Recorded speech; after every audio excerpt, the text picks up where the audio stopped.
Live from America's Playground, Atlantic City, New Jersey, TSM is proud to present Friday Night Baseball. Tonight, the Atlantic City Surf play host to the Nashua Pride.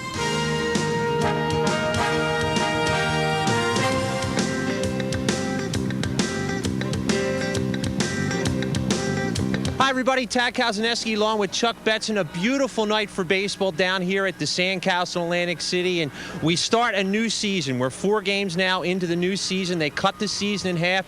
So Chuck, it's a chance for the players, the team, if they struggled early on, to just start the season all over. Well, it is a revitalization, and remember, the winner of the first half in the Atlantic League plays the winner of the second half for the championship. Bridgeport won the first half. Second half is up for grabs. Atlantic City came in second this year, so again, if the same thing would happen in the first half, I assume the two teams would meet in the championship. Well, if Bridgeport wins both halves, the team with the second best overall record will face the Bridgeport Bluefish for the 1999 Atlantic League Championship.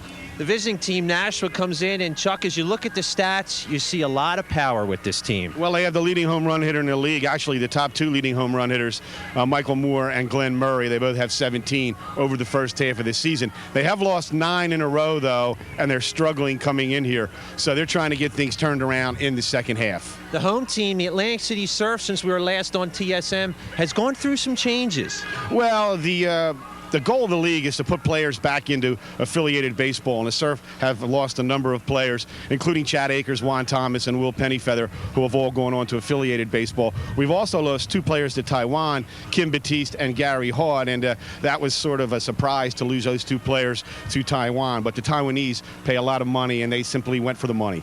We're just coming off the All-Star break, too. Quite a few Surf players involved. How'd the All-Star game go locally for the Surf? Well, the Surf made a fine showing. The winning pitcher, Jimmy Williams, who will be on the mound tonight, pitched an inning and got the victory in the All-Star game. It's a beautiful night for baseball here in Atlantic City at the Sandcastle. We'll step aside and come back with all the starting lineups for tonight's game right after this.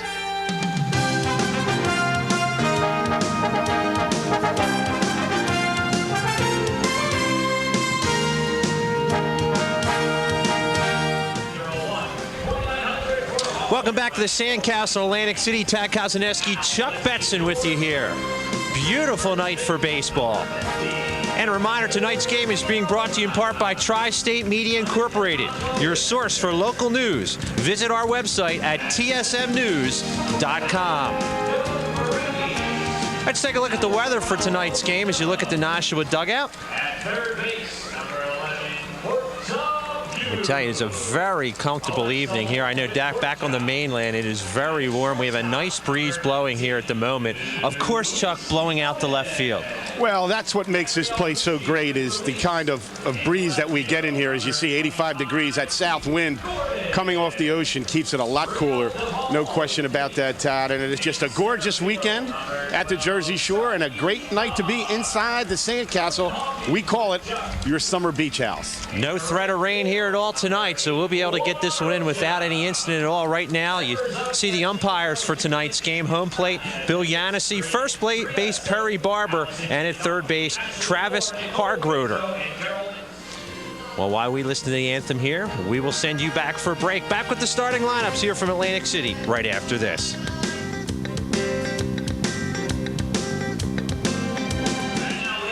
And welcome back to Atlantic City, everybody. Just about set to bring you action between Atlantic City and Nashua here on TSM.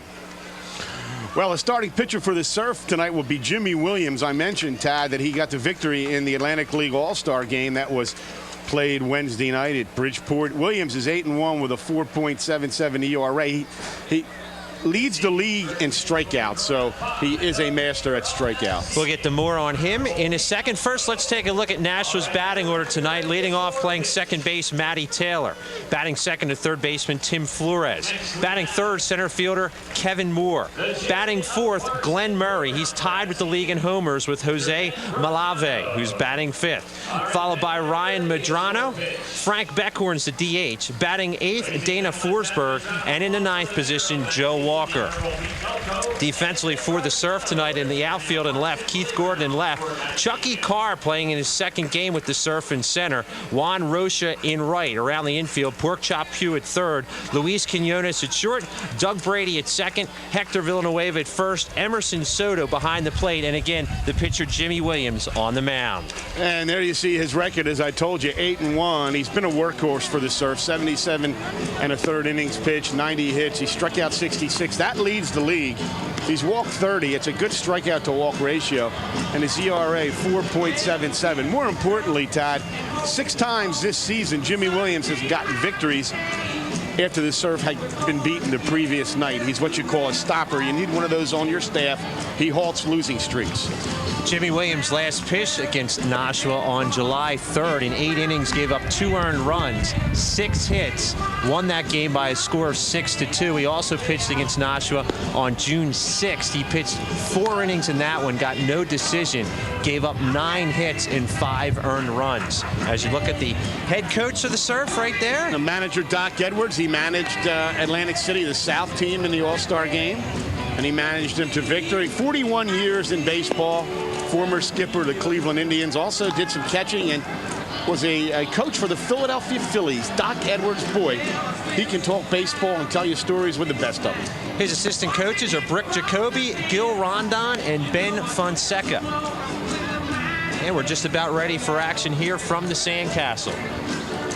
There you see Emerson Soto, the catcher for the Surf. The second baseman, number 20, Matty Taylor.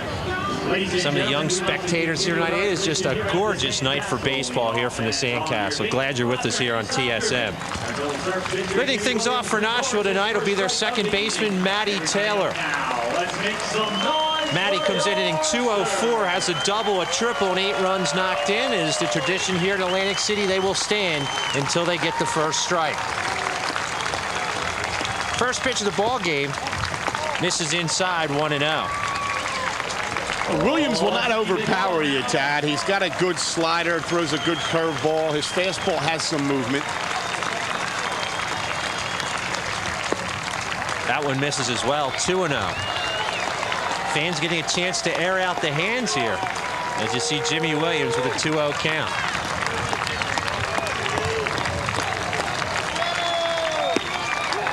There's one in there for a strike. 2-1 now to Matty Taylor. And everybody can sit down. We can now officially get the evening underway. 2-1 pitch. Bunted, foul down the first base side.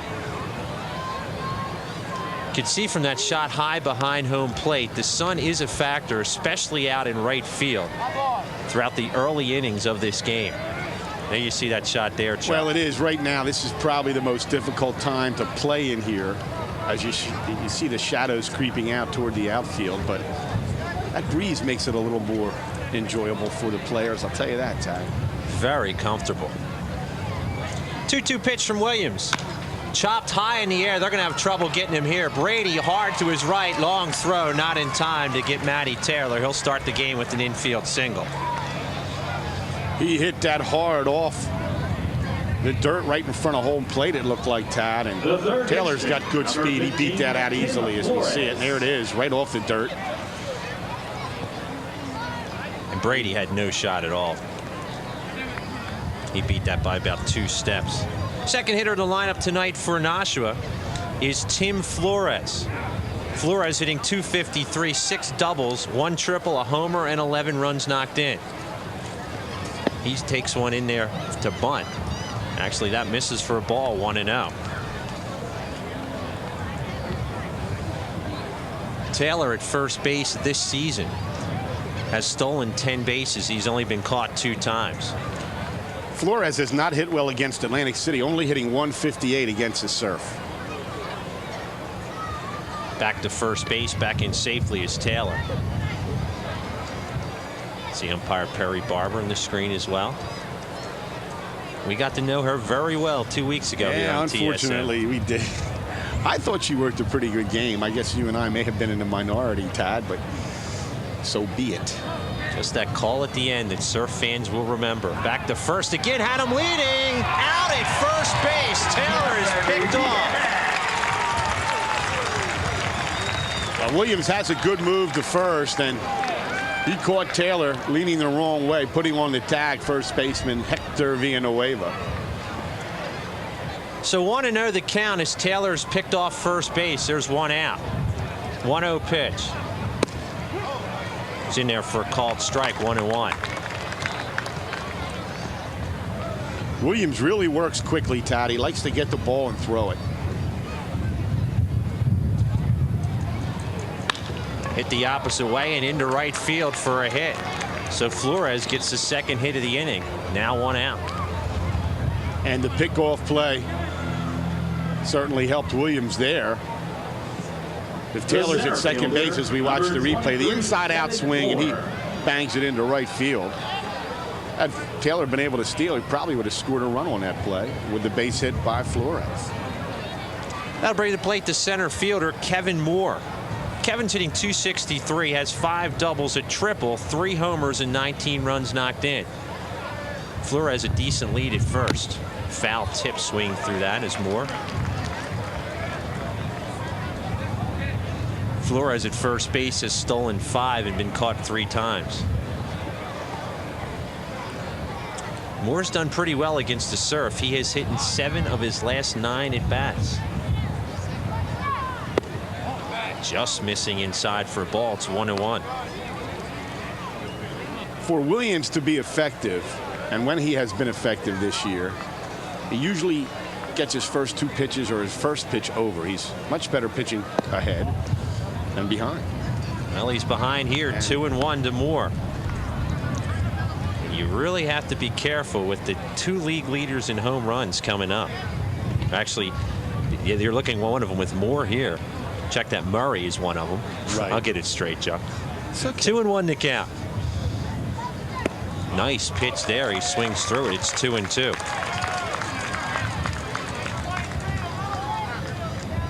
Michael Moore and Glenn Murray each with 17 home runs for Nashua. And Michael Moore put on a show earlier this season on Tri-State Media's telecast of a game here from the Sandcastle.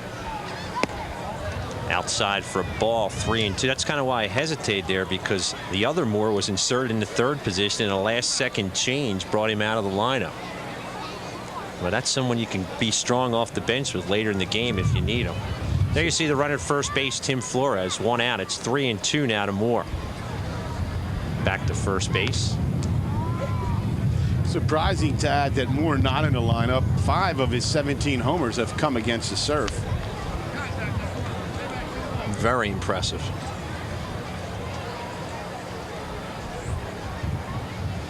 Kevin Moore back in, faces a 3-2 count. Back to first again. Hector Villanueva over at first base.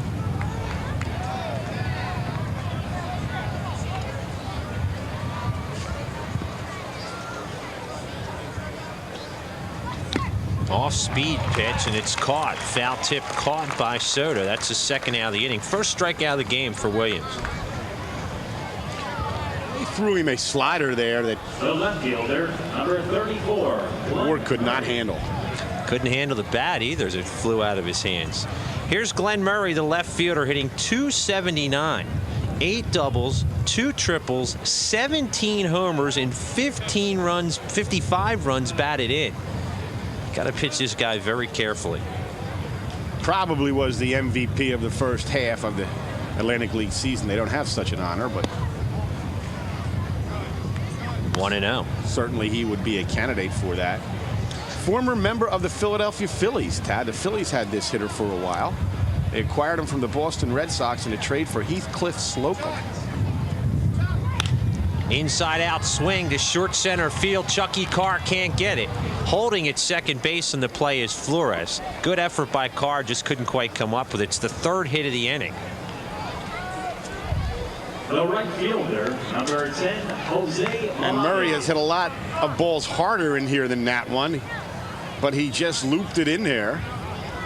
And Nashua's got a threat going here early, as you see Chucky Carr. He'll make some plays in center field for the Surf, but he couldn't get to that one.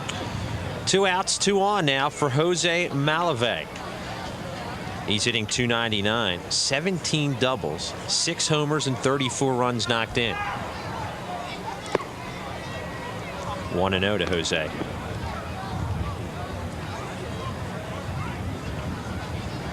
Just underway here from the Sandcastle. Top of the first inning, 2 runners on, 2 outs. Way outside, gets away from Soto. Everyone will move into scoring position.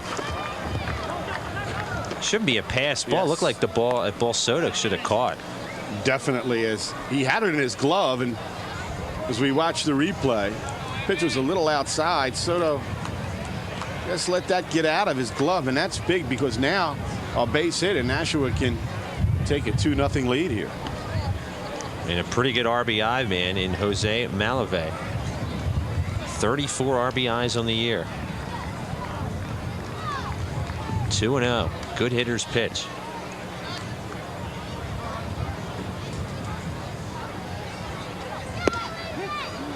Two and 1. Williams needed a strike there. He definitely wants to be careful with Malave because he hits .283 in here. He has 13 hits in this park. Fastball hitting the center field fairly deep. Carr comes in, has a beat on it, drops the ball. 2 runs are going to come in and score. An error on the center fielder, Chucky Carr, who fought the sun and got an awful jump on it, tried to basket catch it, Chuck, and dropped it.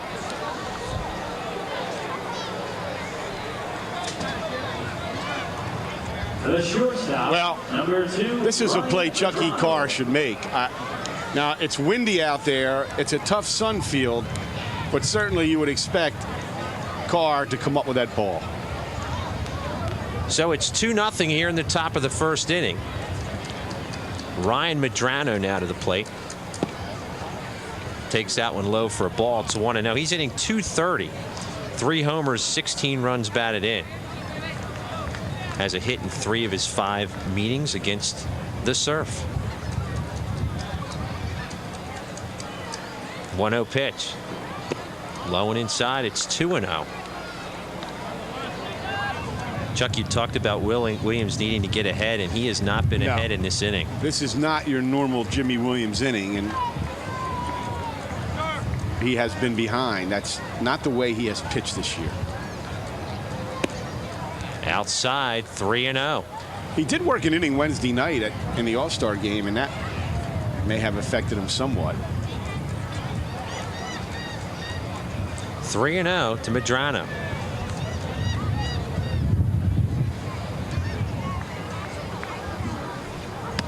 Taking all the way, takes it for a strike. 3-1.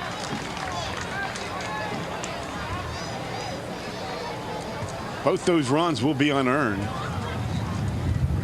and that's tough. That's a tough way for Chucky Carr to break in here at the Sandcastle. Inside and low, ball 4. So Medrano's on base with the walk. First walk of the game for Williams. He is missing. It's not even close, Chuck. He's missing by a lot. No.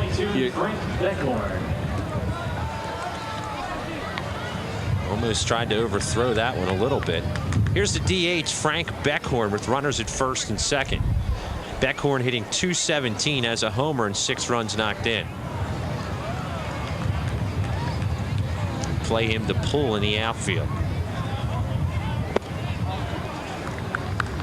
1-0. He is umpire very tight tonight. Bill Yancey behind the plate. Speaking of umpires, they were in the news this week, Mr. Kazanaski, with that announcement that they may just walk off the job in September. And maybe some Atlantic League umpires they might be moving up. They might. 1-0 pitch chopped up the middle. Doug Brady flips to the shortstop Quinones. They get the force at second, but damage done in the inning. 2 runs on the error by Carr. We move to the home half of the first. Nashua leads it 2-0. You're watching Friday Night Baseball on TSM. Time for the Surf to come to the plate here, and let's take a look at their starting lineup for tonight. That is actually a Nashua lineup. We'll give you the Surf lineup here in a second, as leading things off for the Surf will be their center fielder, Chucky Carr. He'll be followed by the second baseman, Doug Brady. Hitting third tonight, Emerson Soto. The fourth hitter, mega all-star in the American League, Ruben Sierra. Follow him tonight with Hector Villanueva. Pork Chop Pugh at third. Seventh hitter tonight is Juan Rocha. Eighth hitter, Luis Quinones. And the ninth hitter, Keith Gordon. Defensively tonight for Nashua in left field, Glenn Murray. Kevin Moore in center. Jose Malave in right. The third baseman, Tim Flores, in the infield. Ryan Medrano at short. And Matt Taylor at second. Dana Forsberg at first. Joe Walker behind the plate. And Ken Uarbe on the mound. And there you see Ken Uarbe, 2 and 3. He's pitched 25 in the third inning. He's given up 27 hits. He struck out 24, walked 13. His ERA is 7.11. And Mr. Uarbe is 1-1 against the Surf this year.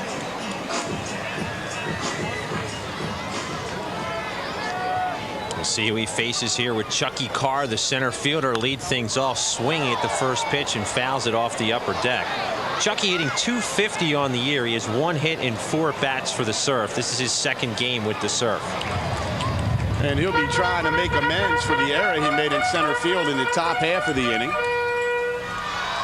See, he still is in good condition. Takes that one high. It's 1-1. Played with 4 different major league teams. Did Carr. Takes that one high. 2-1. Most fans will probably remember him as the starting center fielder when the Florida Marlins brought baseball to South Florida. He now resides in Tucson, Arizona. 2-1 pitch to him. Low, ball 3. It's 3-1. With Carr at the top of the lineup, Tad, it gives the Surf a new dimension in that he has terrific speed, and you can manufacture a run with him. Outside ball 4. He draws a leadoff walk here in the home half of the first.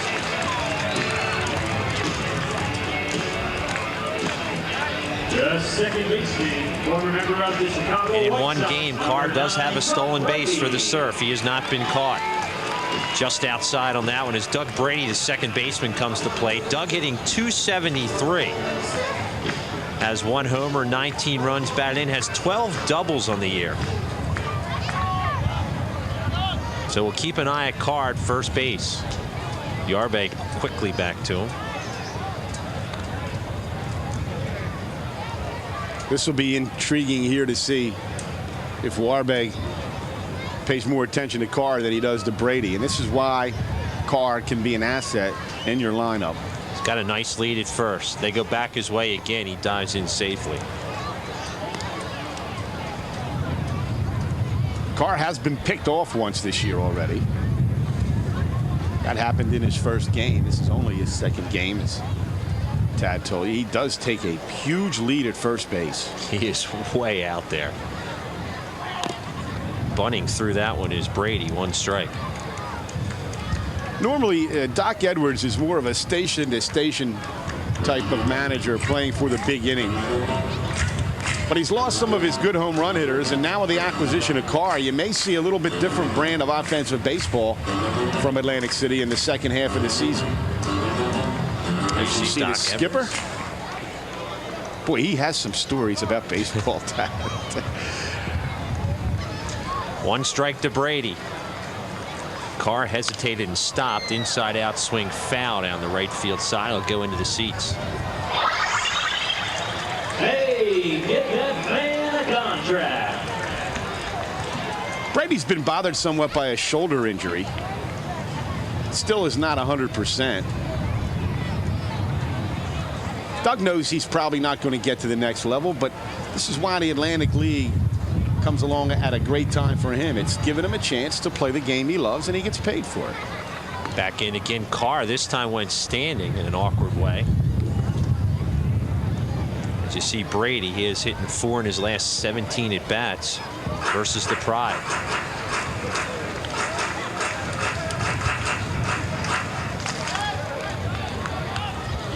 There he goes. Great jump. Throw to second base, not even close. It'll be a stolen base for Carr. Ladies and Carr went head first. He may have hurt himself, as you've seen. May have knocked the wind out of himself a little bit. Joe Walker, the catcher, made a pretty good throw. That's just a tremendous jump for Carr. Oh, yeah, he stumbled a little bit, Tad, there, as you see that. Stumbled going into second base. Well, we'll keep an eye on him at second base. Appears he is okay, shaking out that right leg. It's 1-2 now to Brady. Brady hitting .262 against the Pride. 2-2. And you can see how Carr can put pressure on a defense here, Tad.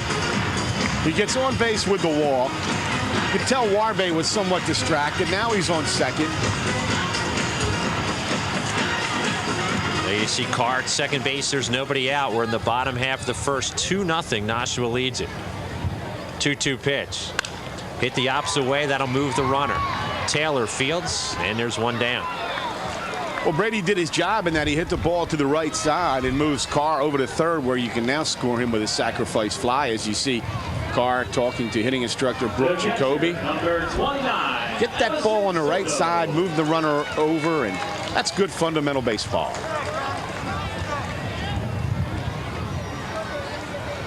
So Carr up at third base with one out. Emerson Soto now to the plate. Emerson hitting .333 on the year. 13 homers, 42 runs batted in. Tad, he's been the biggest surprise for the Surf out of Caracas, Venezuela. Third leading hitter in the league over the first half of the season, and no one expected this from Soto. Inside out swing into the gap. This will be at least extra bases. Bounces all the way to the wall. Scoring easily is Carr. Soto going to head for third. Here's the relay throw. He is safe with a triple. A triple for Emerson Soto, and it's a 2-1 ball game. Well, he hit that ball hard in the right center field gap. And Kevin Moore and Jose Malave had some problems digging that out there. As you watch it again, he just hit a fastball in the gap in the right center. You see Moore and Malave. Now watch them. They have some problems with the ball here, and that allowed Soto to head into third base with a triple. So a triple for Soto, a run in. It's now 2-1. And here's Ruben Sierra to the plate. Sierra hitting .271. He also has 13 home runs, tied for the team lead with Soto, and 40 runs knocked in. Outside for a ball. He hit a tremendous blast here on TSM 2 weeks ago in his first at bat. He has homered in 3 of the games versus the Nashua Pride.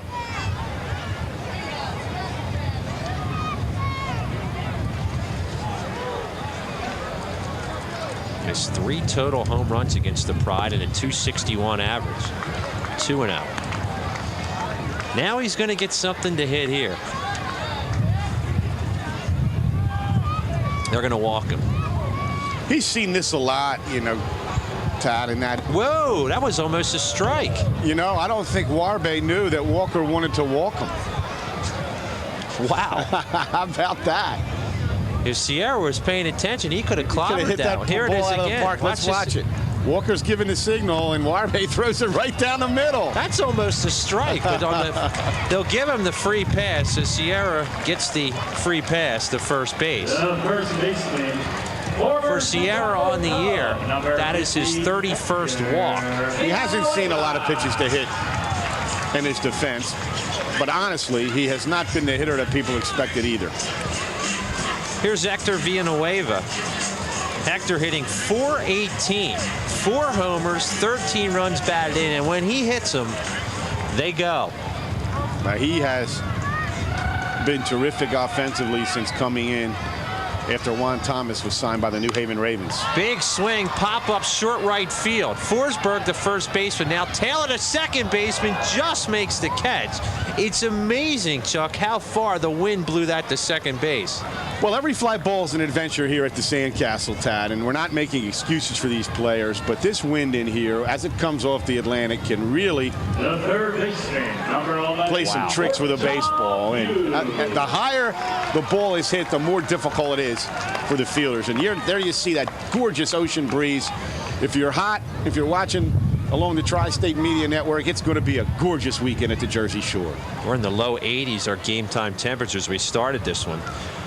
Big out there, 2 outs. The runner still at third is Soto. Sierra still at first for Pork Chop Pugh. He's hitting .323 on the year. They go back to first base in safely as Sierra. Pugh has 3 homers, 7 runs knocked in. Formerly of the Trenton Thunder. People who follow the Thunder will remember Pork Chop Pugh. 1-0 to Pork Chop. Now, I asked him in our last game. I was down on the field about his name. It's ultra secret. He still won't tell anybody. Not reveal it, Tad. I tried, folks. I think Katie Couric was in town. He wouldn't even tell her. 1-0 pitch. Nubbed to first base. Forsberg on an easy play steps on the bag. Well, the Surf get 1 run, leave 2 on base. We played 1 here from the Sandcastle in Atlantic City. Nashua leads it 2-1. You're watching Friday Night Baseball on TSM.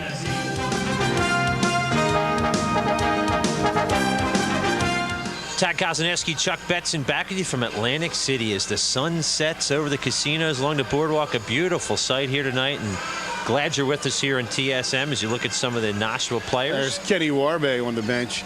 You know, there was some debate, Tad, where to put the stadium. There were some people that wanted it out on the Black Horse Pike by the racetrack. But the mayor, Jim Whalen, wanted it right here, and I tell you, he picked a perfect spot. As you see, Splash, the sea surfing. For Nashua here in the second, it'll be 8, 9, and 1. Forsberg, Walker, and Taylor. Forsberg playing first base, hitting .222. Does not have a home run, has 6 runs knocked in. 1-0. Let's see if Williams can change his pattern from the first inning when he was pitching from behind. It's on the corner for a called strike. Forsberg not hitting well against Atlantic City, hitting .167, has 2 hits and 12 at-bats. Bounces in there low, 2-1.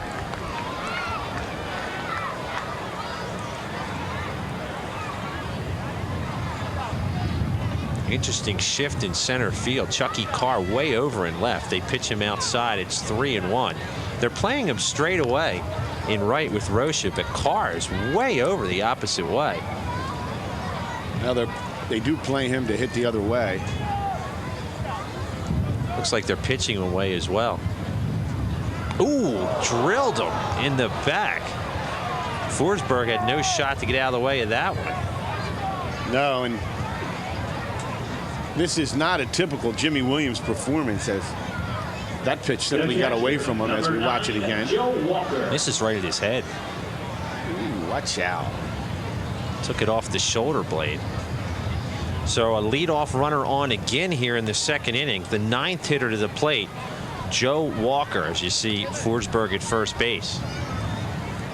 Walker, the catcher, hitting .231. Has 6 homers and 22 runs knocked in.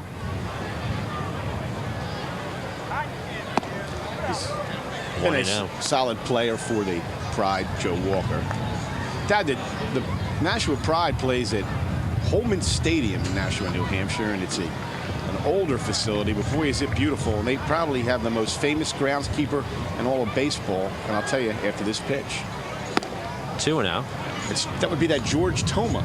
Really? Yes, he's retired, you know, and he made a name for himself working in the National Football League, and he was the groundskeeper in Kansas City, I believe.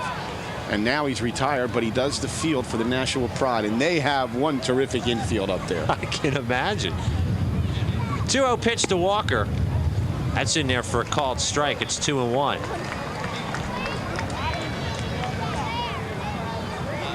Joe Walker hitting .303 against the Surf. Has 10 hits and 33 at-bats, 5 doubles, 2 homers. It's another player that really likes to hit in the Sandcastle. Swings through that, strike 2. You know, you look at those Nashua uniforms, they have the look of the old Dodger uniforms. You remember those, Tad? Yep. I like that look. I don't like the new Dodger uniform. pride. More of a classic look. Yes, like that look. Great helmet, too. Great insignia with the end. 2-2 pitch. Missing. 3-2. Boy, that's a pitch I think Williams would have liked to have had. Yancy not giving it to him. 3-2 with Forsberg at first base. Nobody out. Surf trailing at 2-1. Walker calls time.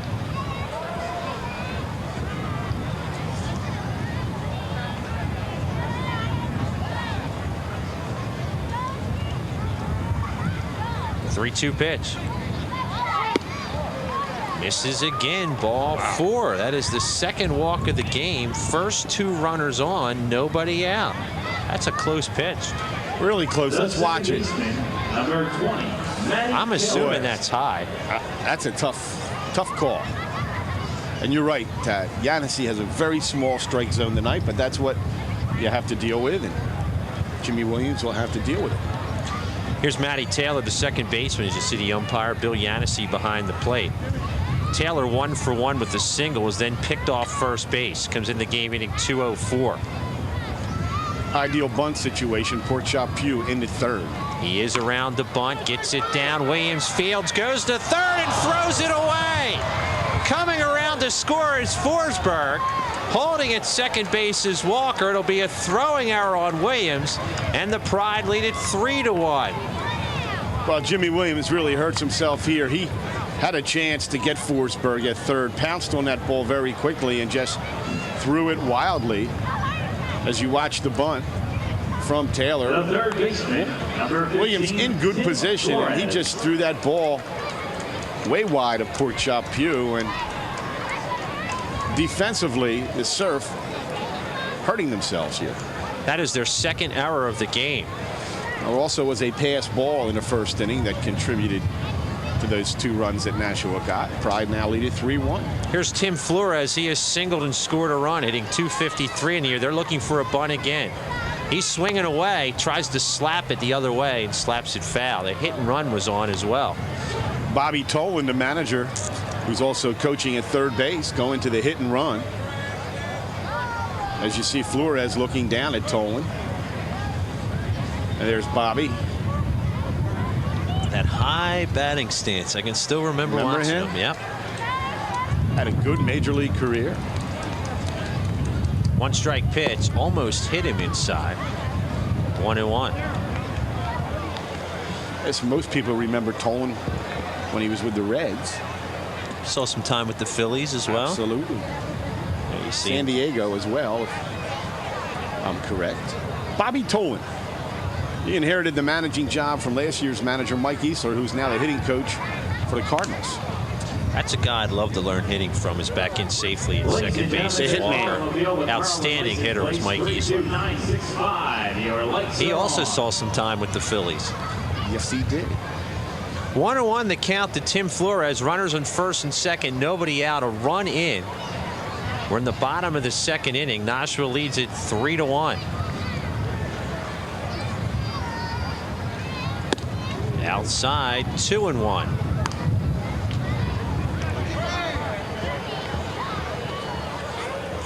Flores hitting .158 against the Surf. 3 hits in 19 at bats. He does have a triple.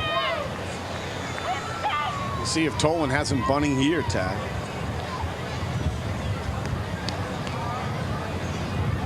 Swinging away. Takes it for a strike. It's 2-2. The crowd kind of getting on Williams there a little bit.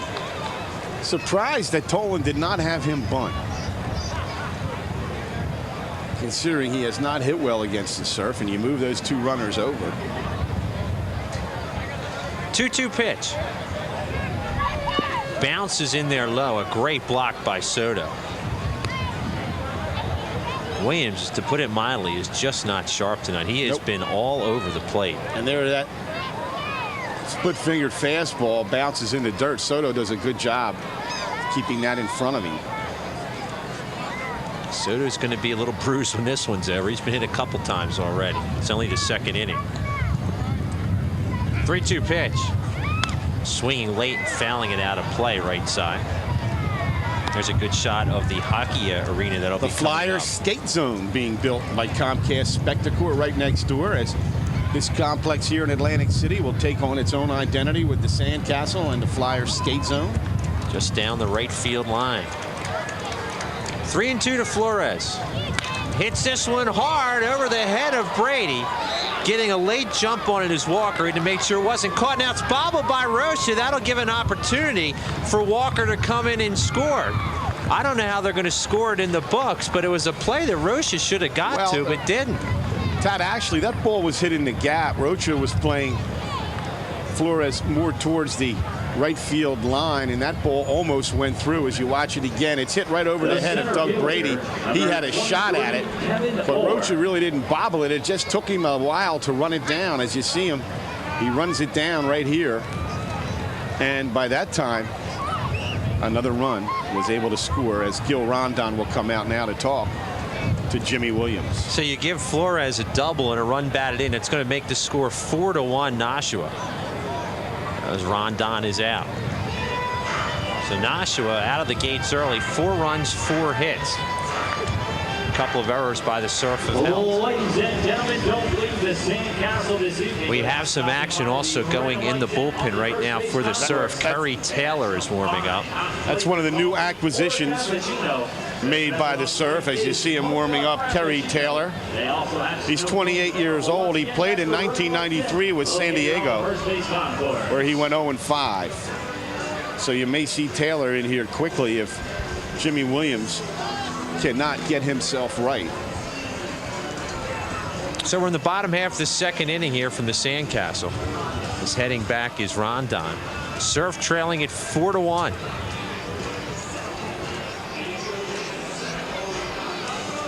There's a little shot of that logo we were talking about. You like that Nashua logo, don't you? Logo. It's Atlantic League. Let me tell you, it's really remarkable what this league has done in just a year and a half. That's Jason McQuinnah, former Surf player. Here's Kevin Moore. He was a strikeout victim back in the first inning, hitting .263 in the year. Runners at second and third, nobody out. Big swing and a miss there to Slider. Surf are conceding a run. They are playing back, as a lot of runs can be scored in this ballpark. Speaking of the Atlantic League, another player from the Atlantic League was signed by a major league organization. I'll tell you about that after Williams delivers this pitch. Here's the 1-strike pitch. Missing away. 1-1. Matt Riley, the first baseman for the Lehigh Valley Black Diamonds, was signed by the Colorado Rockies organization. He'll report to Carolina of the Class AA Southern League. So another player from the Atlantic League goes into affiliated baseball. 1-1 pitch. Hit to the shortstop, Quinones, and he can't make the play. 2 runs are going to score on that. That's going to be an error, should be an error on the shortstop, Luis Quinones. 6-1 Nashua. And those 2 runs will be unearned as well, as that's a play that Quinones should make. Since the last time Tri-State Media has been here, Tad, the normal Surf shortstop, Chad Akers, was signed by New Haven, the Seattle Mariners organization, and now has gone to AAA to Tacoma. So Quinones has been asked to play shortstop, and that time he just could not come up with a play, although they charge it a rule it a hit. I disagree. Yeah, that should be an error. They might reverse that later on. Here's Glenn Murray. He has singled and scored a run, hitting .279 in the year. Leads the league in homers with 17. Pulls that foul down the third baseline.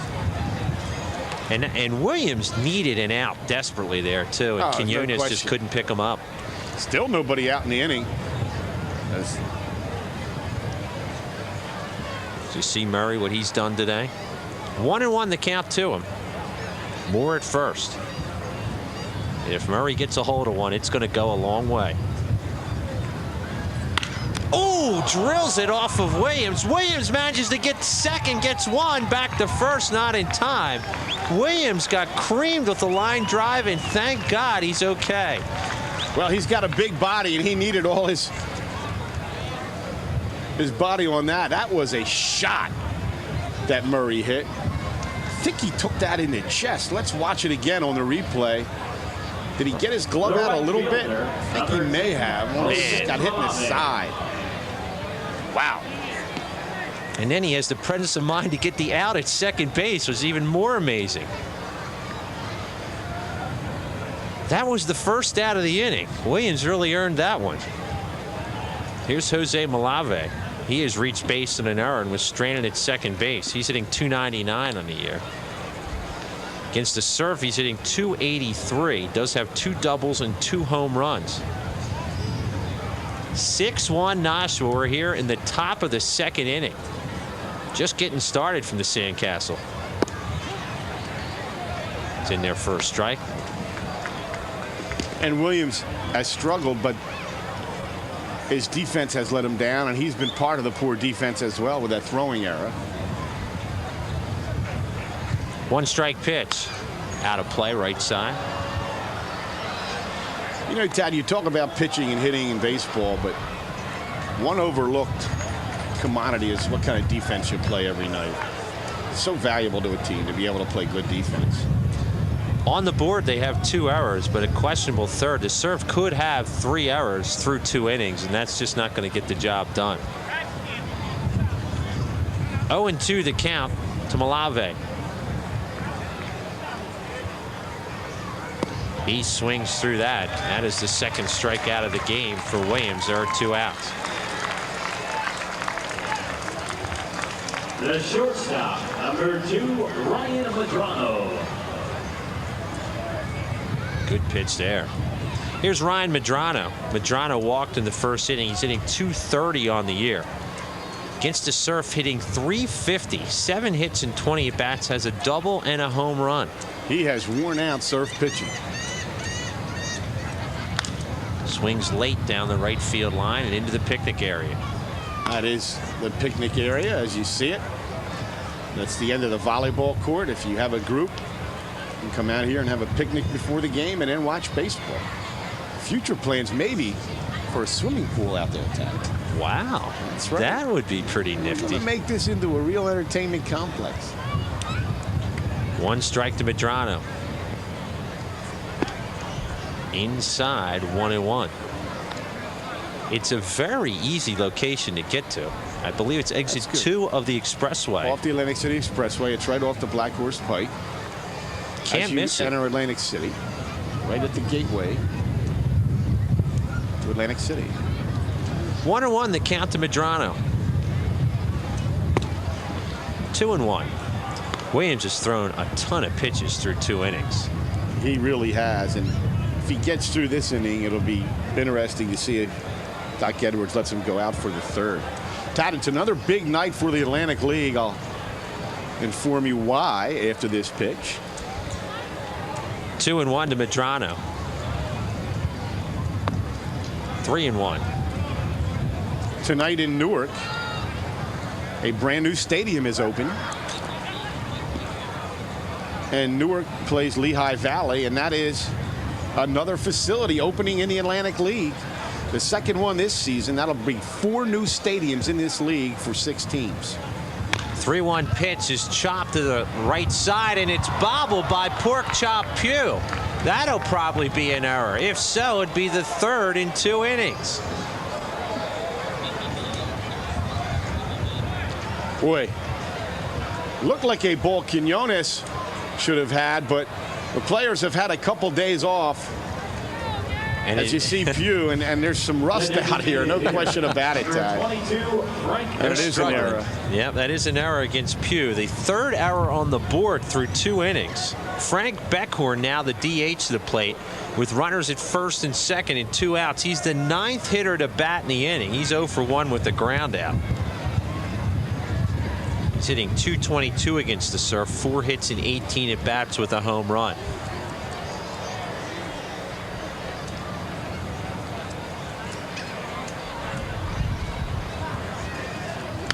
Late swing, foul out of play. That Newark Stadium is not entirely finished. Ladies and gentlemen, The Bears, of course, operated and owned by Rick Cerrone, former New York Yankee catcher, former Yankee broadcaster. So we wish them well. The Newark Bears opening a new facility tonight. 0-1 to Beckhorn. This is up the middle and into center field for a hit. Rounding third is Murray. He will score. The third throw to third is late. They go back to second, not in time. It'll be a single and an RBI for Beckhorn. It's now 7-1 Nashua. Well, the errors will just come back to haunt you every time, as that's a little seeing eye single. Quinones makes a valiant effort. Ball just goes underneath him. And Nashua has 7 on the board, and we're going to have a pitching change. They have batted around here. Gil Rondon will come out, and we'll probably see the newest member of the Atlantic City Surf, Kerry Taylor. So they have batted around here in the top half of the second inning.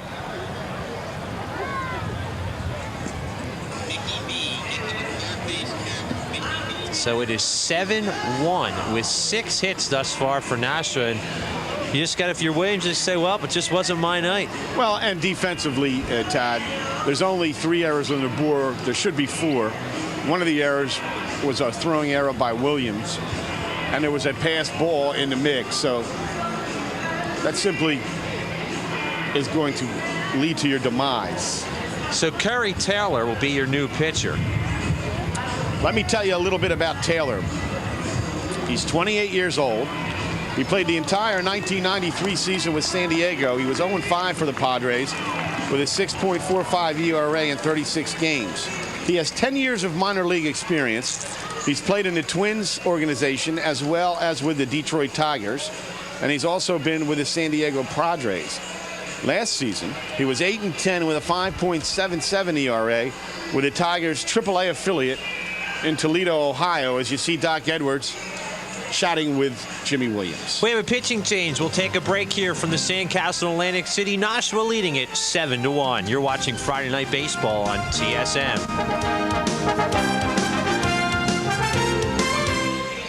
Welcome back to the Sandcastle Atlantic City. There you see the line score. We are just in the top of the second inning. It seems like we've already played a game here, but Nashua has just about gotten every break in this game with some help from the defense from the Surf. They lead it 7-1. As we mentioned, the new pitcher into the game here at the Sandcastle is Kerry Taylor.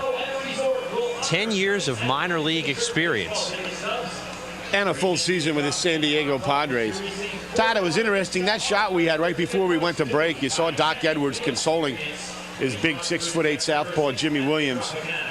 I bet you Doc was telling him that his defense let him down and not to, be overly concerned with the fact that he did not have a good outing here to begin his second half of the season. And I'm sure Jimmy's upset as well with his throw to third base, which didn't help matters as well.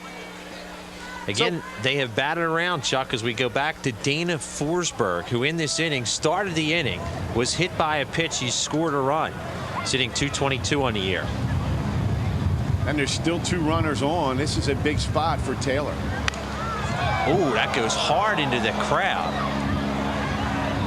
Looks like everybody's okay. See, that young man picked it up. Luckily, it hit an empty seat. Well, you are very close to the action here at the Sandcastle. That's why, if you're here, you have to be ready. Bring your glove. 1-strike pitch. Hit high into center field. Should be a play for Carr. He calls it. And that is the third out of the inning. The crowd cheers. They get 5 runs in the inning. Leave 2 on base. Home half the second up next. Nashua leads it 7-1. You're watching Friday Night Baseball on TSM. Welcome back to Atlantic City, everybody. We're getting ready for the bottom half of the second inning. Let's go down to the field, and our field reporter, Mickey V. Thanks, Tad. I'm here with the mayor of Absecon and Pete Elko. And Pete, you had the opportunity to throw out the first ball. What kind of prep did you possibly do so you could reach the catcher there? I started working out earlier this week. Little by little, I got stronger and stronger. Hopefully, I was prepared tonight to represent our great community. I talk about representing the great community. I know they call it the Atlantic City Surf, but this is just as an integral part of Absecon, which is about 8 miles up the road. Well, when we do our planning in the city of Absecon, we considered the big picture, progressively looking at our whole area. And certainly we feel as much a part of the Atlantic City Surf as Absecon as a by-product community as they do right here in the city of Atlantic City. We're very proud to be their neighbor. And if you can, real quick, give us kind of that state of the city address. I know one of the big issues there that the state wants to put that median, which kind of literally splits the town in half there. Where does that stand? And how's Absecon stand right now? It certainly does, and continuing ongoing negotiations and communications and meetings are taking place by various planning groups as well as the DOT. Hopefully we'll make some more inroads as the next couple of months go by, or at least we're hoping they're going to be positive. All right, Ted, back to you. I happen to live in Absecon, just a great place to live. Thanks, Mayor. We appreciate your time. Back to you guys in the booth. Thank you very much, Mickey. Some great information for you. We are about an hour into this game, and the score 7-1 as Juan Rocha will lead things off. It'll be Rocha, Quinones, and Gordon. Rocha hitting .309 on the year, 11 homers, 42 runs batted in. 1 strike to Rocha. It'll be interesting, too, Chuck, to see how Yarbe reacts. Now, he was on the bench almost a half an hour. Well, the last thing you want to do is start walking batters when you have a big lead. And he's out in front of Rocha 0-2. Rocha was a member of the Atlantic League All-Star squad, voted unanimously to the team as we watch the curveball from Yarbe. A nice hook, hooks right in there. 0-2 pitch to Rocha. Swing and a miss, strike 3. First strikeout of the game for Yarbe. The shortstop, former Cincinnati Red, number 19. Certainly with that 6-run cushion, Yarbe's going to throw strikes, and that, like a high fastball, Rocha had problems with. Here's Luis Quinones hitting .208 on the year. 2 homers, 12 runs knocked in.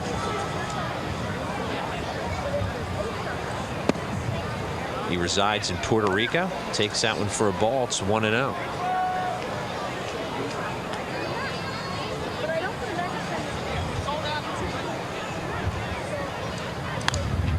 Popped out a play over our heads.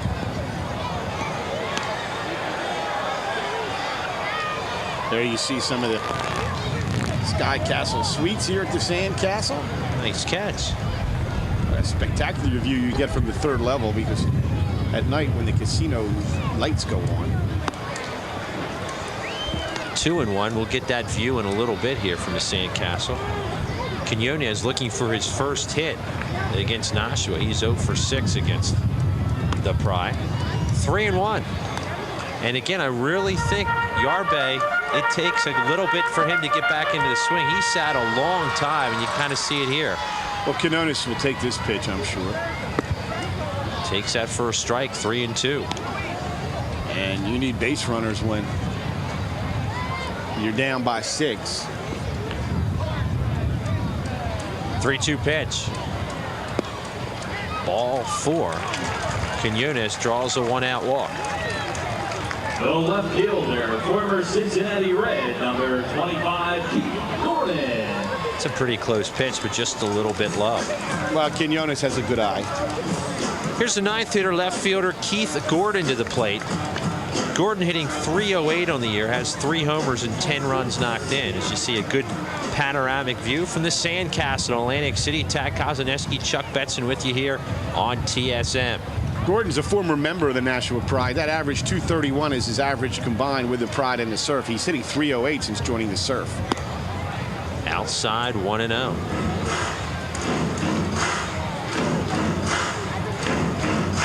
And against his former team, he's doing a heck of a job. In 3 games, 5 hits and 11 at-bats, has a double, a home run, and 3 runs knocked in. Walker comes out to talk to Yarbe and how they're going to pitch to him. Runner at first base is Quinones. There's 1 out. We're in the home half of the 2nd here from the Sand Castle, Atlantic City. 7-1, Nashua leads it.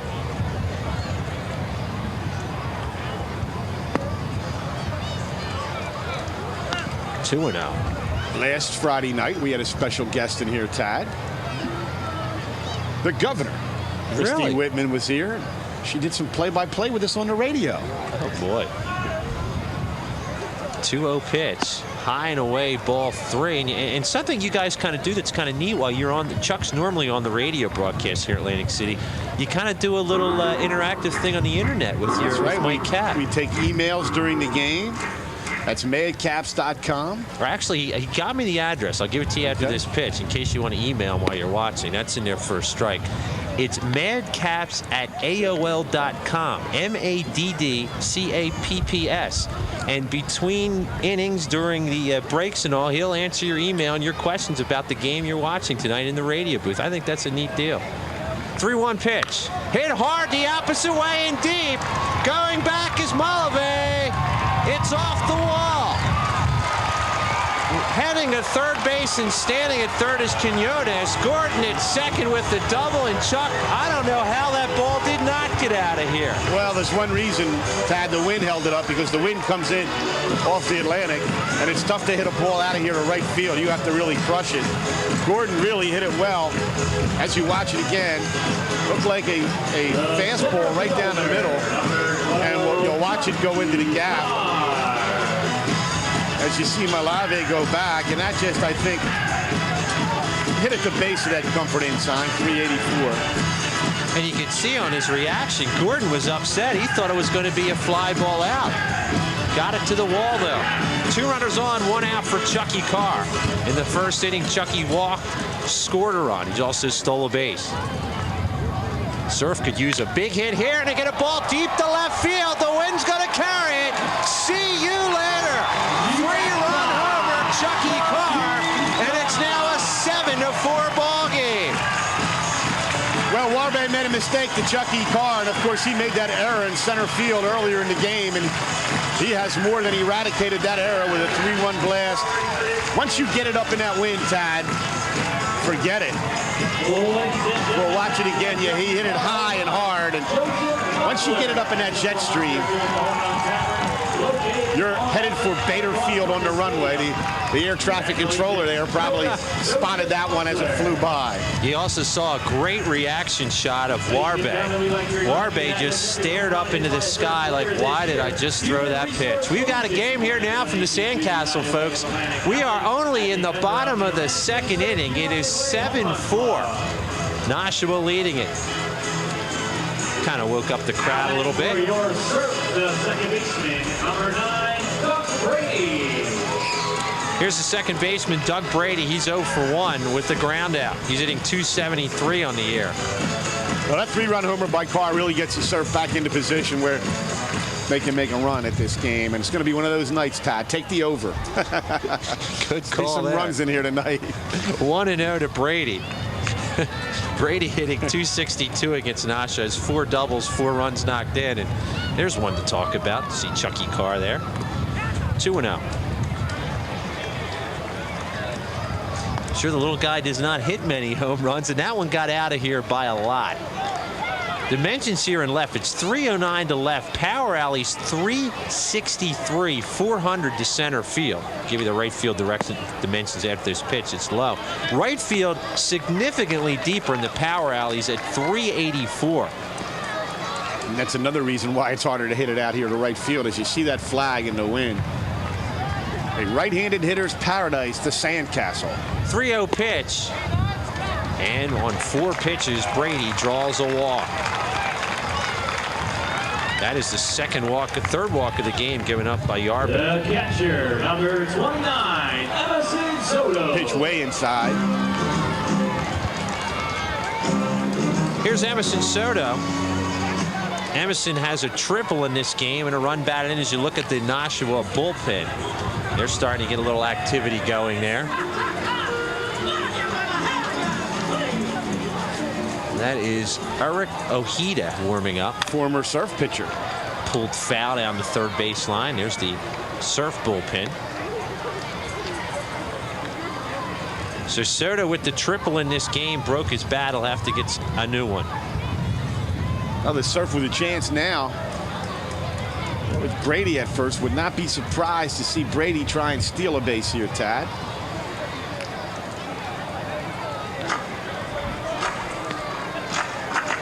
Grady has stolen 12 bases and been caught 5 times. Soto has hit well against Nashua, hitting .379, 4 doubles, 2 homers, and 6 runs knocked in. 1 out in the inning, a runner at first. In there for a strike, 1-1. 0-2, check that. You look back on this inning, the walk to Quinones was key. He was behind in the count. He gets himself on. Gordon hits the double, and then the 3-run homer. You're back in the game. 7-4 Nashua leads at bottom of the 2nd inning. Here's the 0-2 pitch, high and away, 1-2.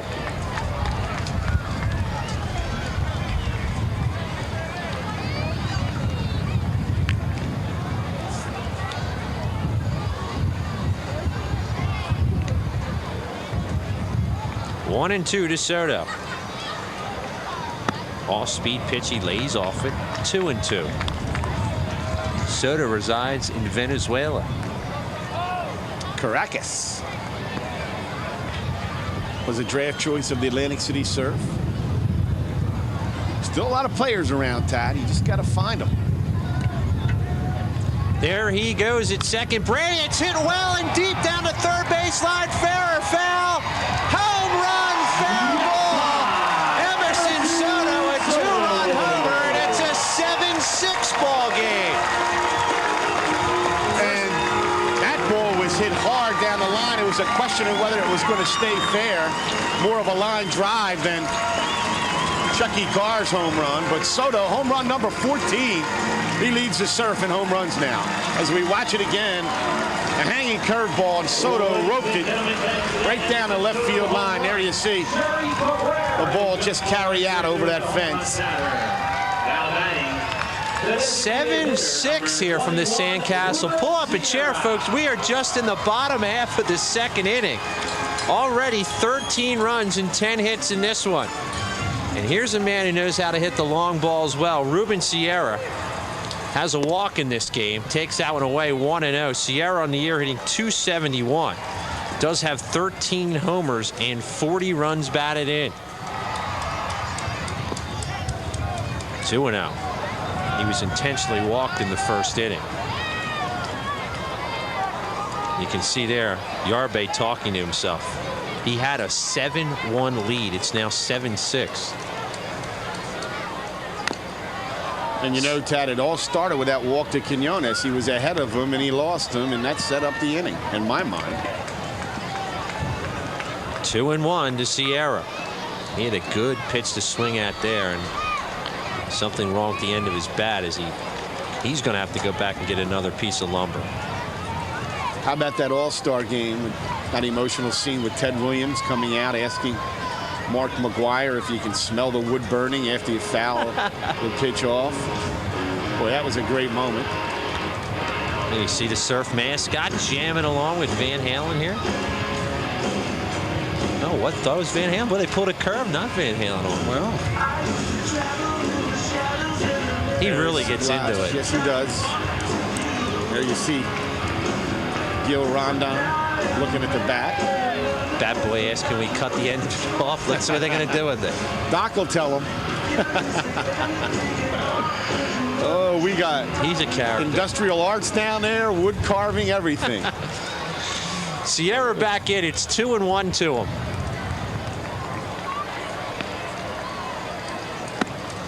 Outside, 3-1. Ruben's still not happy with his average. But he has brought it up. Hitting .271 on the year. Hits this one hard to left field. Over the head of left fielder Murray and off the fence. Sierra hit it so hard he's going to have to hold at first base with a 320-foot single. That's a line drive. Just goes over the head of Murray. He hits this on a line. Nice swing by Sierra. A 4-time Major League All-Star, certainly showed you why. In 1979, he was the Sporting News MVP of the American League. Has a lot of money, but wants to get back, Tad. And he wants another shot. It remains to be seen if he will, as you watch Joe Walker talk to his pitcher, Ken Warbe. Well, we talked about the long layoff in between innings, and Yarbe was not very sharp. He did strike out Rocha starting the inning. He has not gotten anybody else since then. Here's Hector Villanueva. He's 0 for 1 with the flyout, hitting .418 on the year. 4 homers, 13 runs batted in. Hit hard down to third. Scooping up is Flores. The second for 1. Back to first. An easy double play. But the Surf are right back in this game. They get 5 runs in the inning. They now trail it 7-6. We have played 2 for Atlantic City. You're watching Friday Night Baseball on TSM.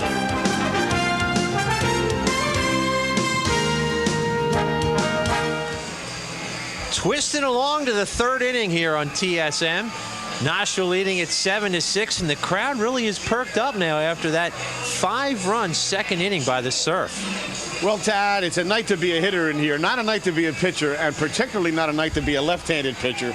We've seen both left-handers struggle out here tonight with the way the wind's blowing to left field and with the powerful arsenal of right-handed hitters in both lineups. In the 3rd inning, it'll be 9-1-2. Walker, Taylor, and Flores. Walker has walked and scored a run. First pitch by Taylor, low, 1-0. And you can see Taylor seems to be one of those pitchers that really wants to pick at you. He doesn't have a lot of great velocity out there, just going to work the corners. Inside with that, 2-0.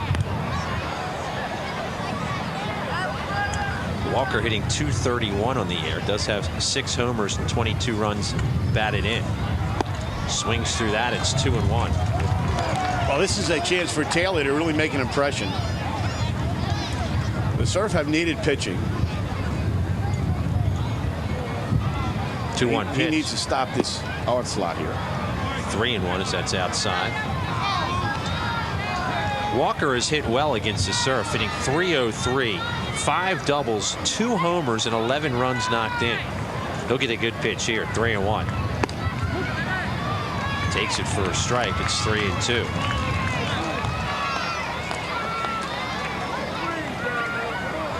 Jimmy Williams has to be thrilled to death on the bench, especially if the Surf can come back and tie it. Ooh, high and inside. Ball 4. Leadoff walk for Walker. And the Pride have their leadoff runner on for the 3rd straight inning. Matty Taylor. Just got away from him. And they've done it every way. A hit, a walk, and a hit batter. Now the top of the lineup, Matty Taylor. He has singled, sacrificed, and scored, as you see the home plate umpire, Bill Yanesi. Walker's at first base. Nobody out. 1-0 the count to Taylor.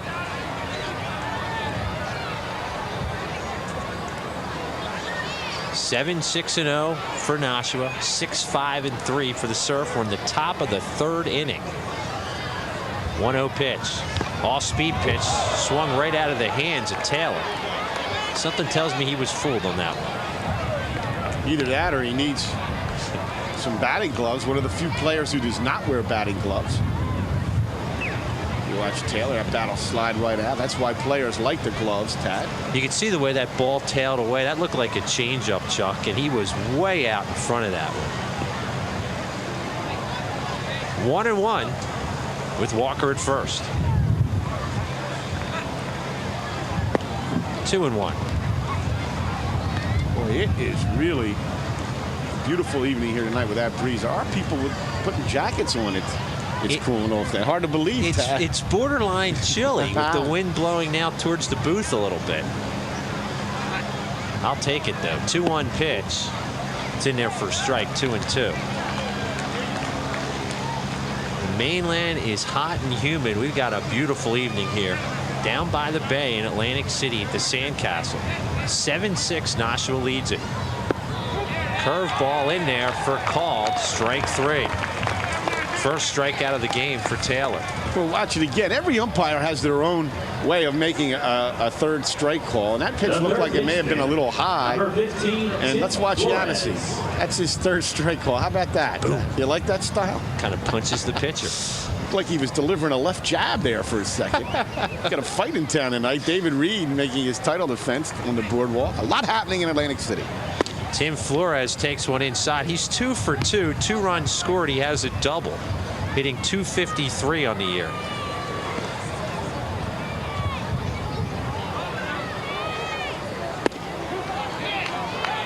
It's 1-1. And coming into the game, Flores hitting under 200 against the Surf, but tonight hitting well at 2 for 2.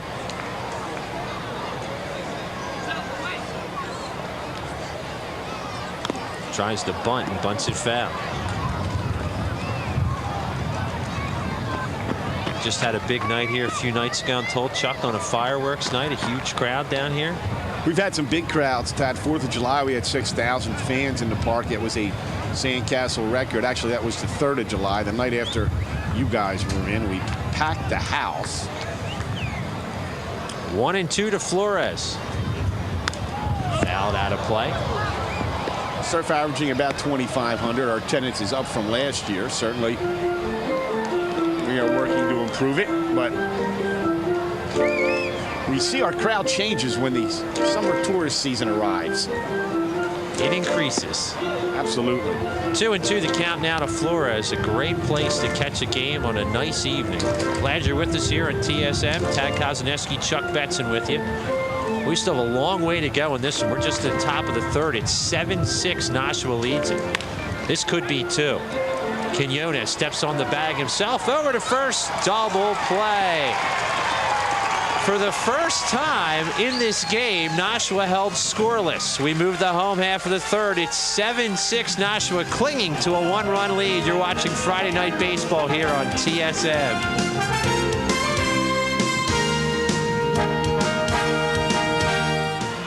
Welcome to the Sandcastle in Atlantic City. Welcome back, everybody. Tad Kozineski, Chuck Betson with you, and the entire crew, as long as Chuck and myself, would like to congratulate Greg Milligan, our producer, and his wife Terry for delivering their second baby. Benjamin Douglas was delivered at 10 pounds 8 ounces. Congratulations to Greg and Terry from all of us here at TSM. What a great job Greg Milligan has done with the baseball on this network, and I'd like to second that. Congratulations to Greg and his wife Terry. 10 pounds 8 ounces, Benjamin Douglas Milligan. Welcome to the world. Sounds like a cleanup hitter to me. Whew. Bottom half of the 3rd inning be Pork Chop Pugh, Juan Rocha, and Luis Quinones for the Surf. First pitch, chop foul down the 3rd base line. Pork Chop 0 for 1 in this game. He's grounded out for first, hitting .323 in the year.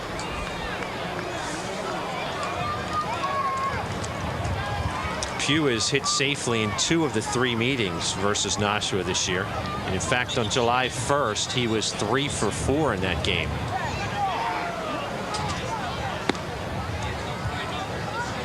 One 1-1 the count to Pugh.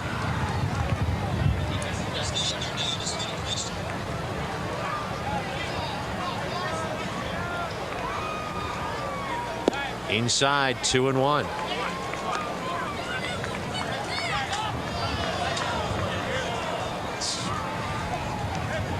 See, Peanut Man here tonight is throwing peanuts in his stands.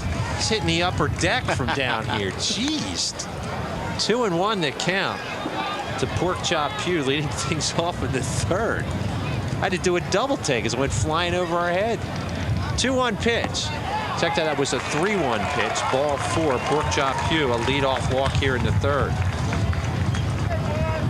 And those leadoff walks will come back to haunt you 67% of the time. When a batter leads off the inning with a walk, he scores. 4th walk of the game given up by Yarbay. Here's Juan Rocha. He's 0 for 1. Hitting .309 for the Surf this year. 11 homers, 42 runs batted in. He has a hit in all 12 games versus Nashua.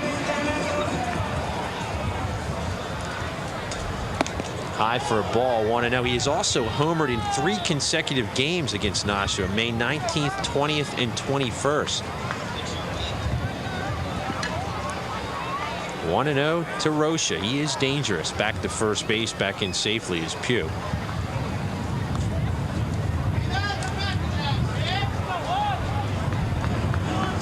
Surf trailing at 7-6 here at the bottom of the 3rd. Nobody out. They trail at 1.7 to 1. Back to first again on a hesitation move by Yarbay.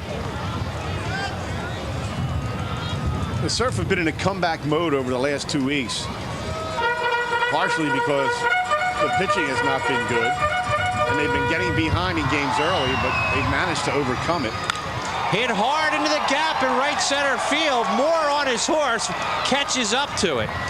Pugh's going to have to hustle to get back to first. They get the throw in. It was a good job by Moore to catch up to that. Rocha makes a strong bid for a double here, and Moore ran it down. The wind held it up a little bit too as he hit it high. Remember that wind coming in off the ocean.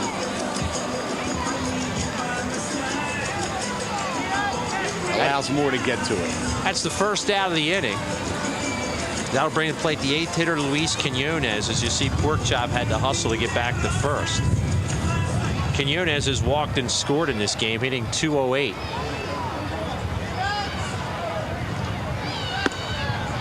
One and out.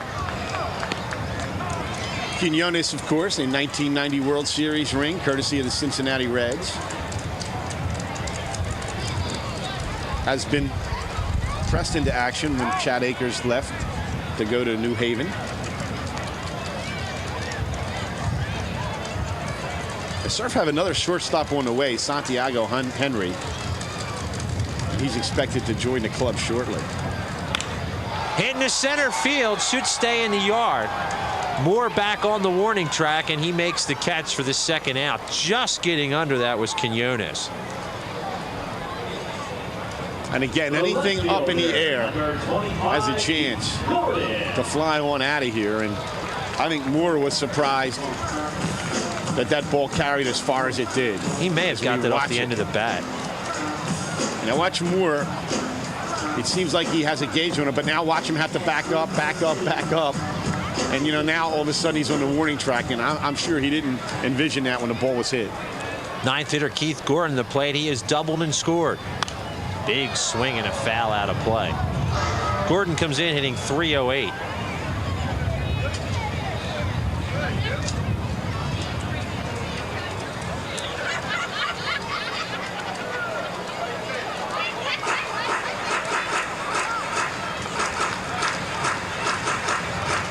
Oh, and 1 the count to Keith Gordon. 1-1. Yarbay's getting up there with his pinch count as well here in the 3rd inning.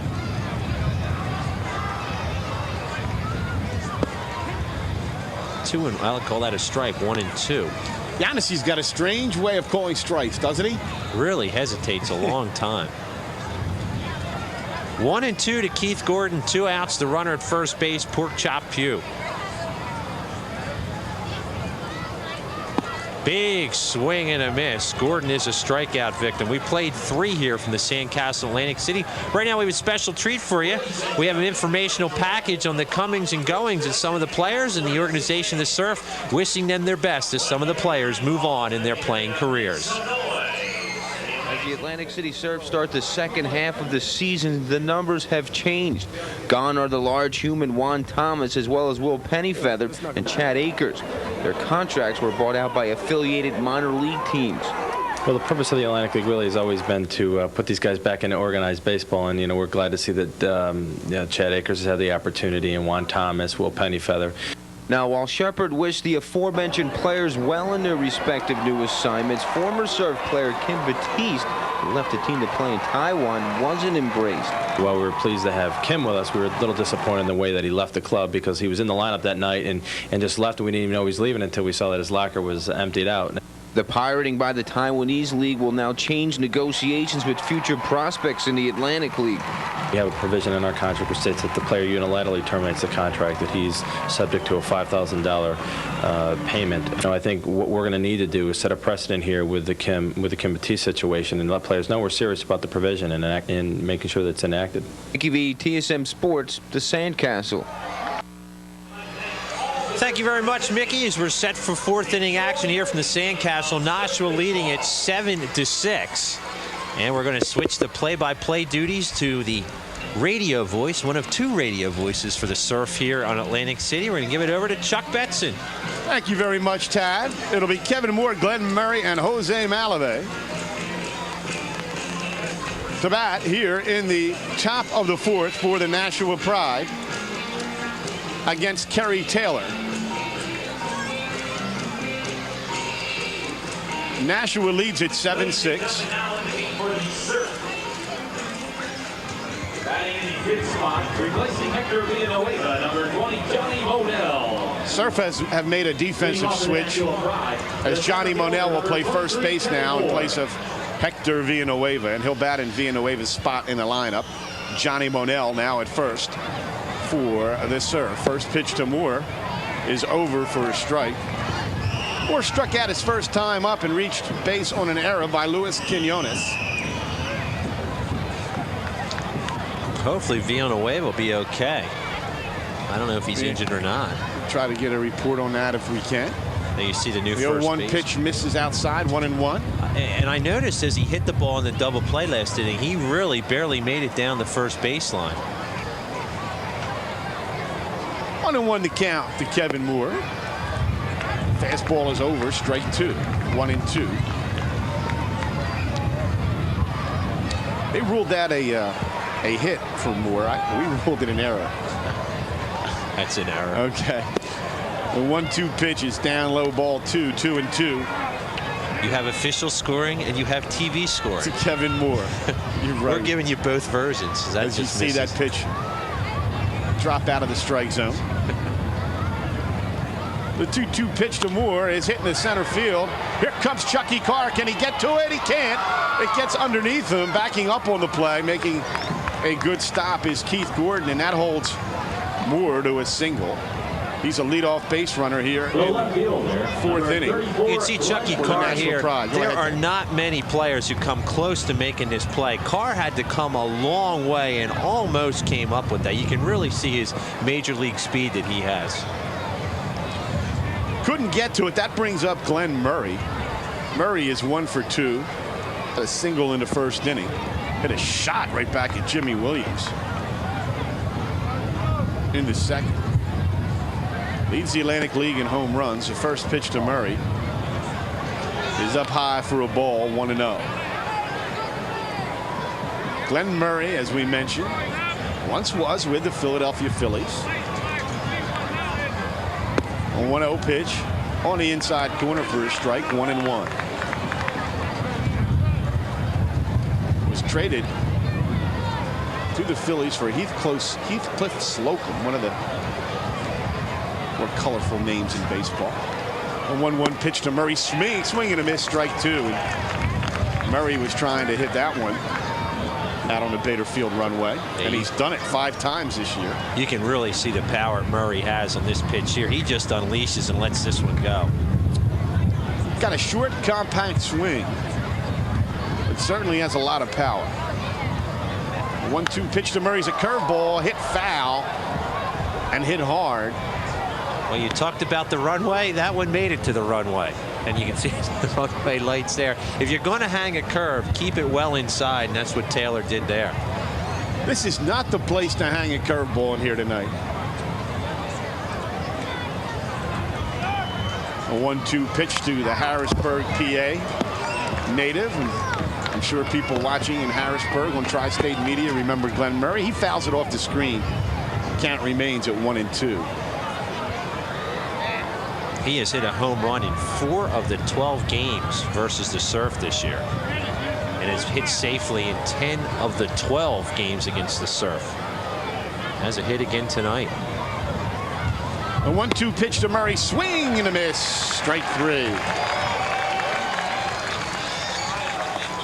The right fielder, number 10, Jose. Let's go down to Mickey V on the field for an update on Hector Villanueva.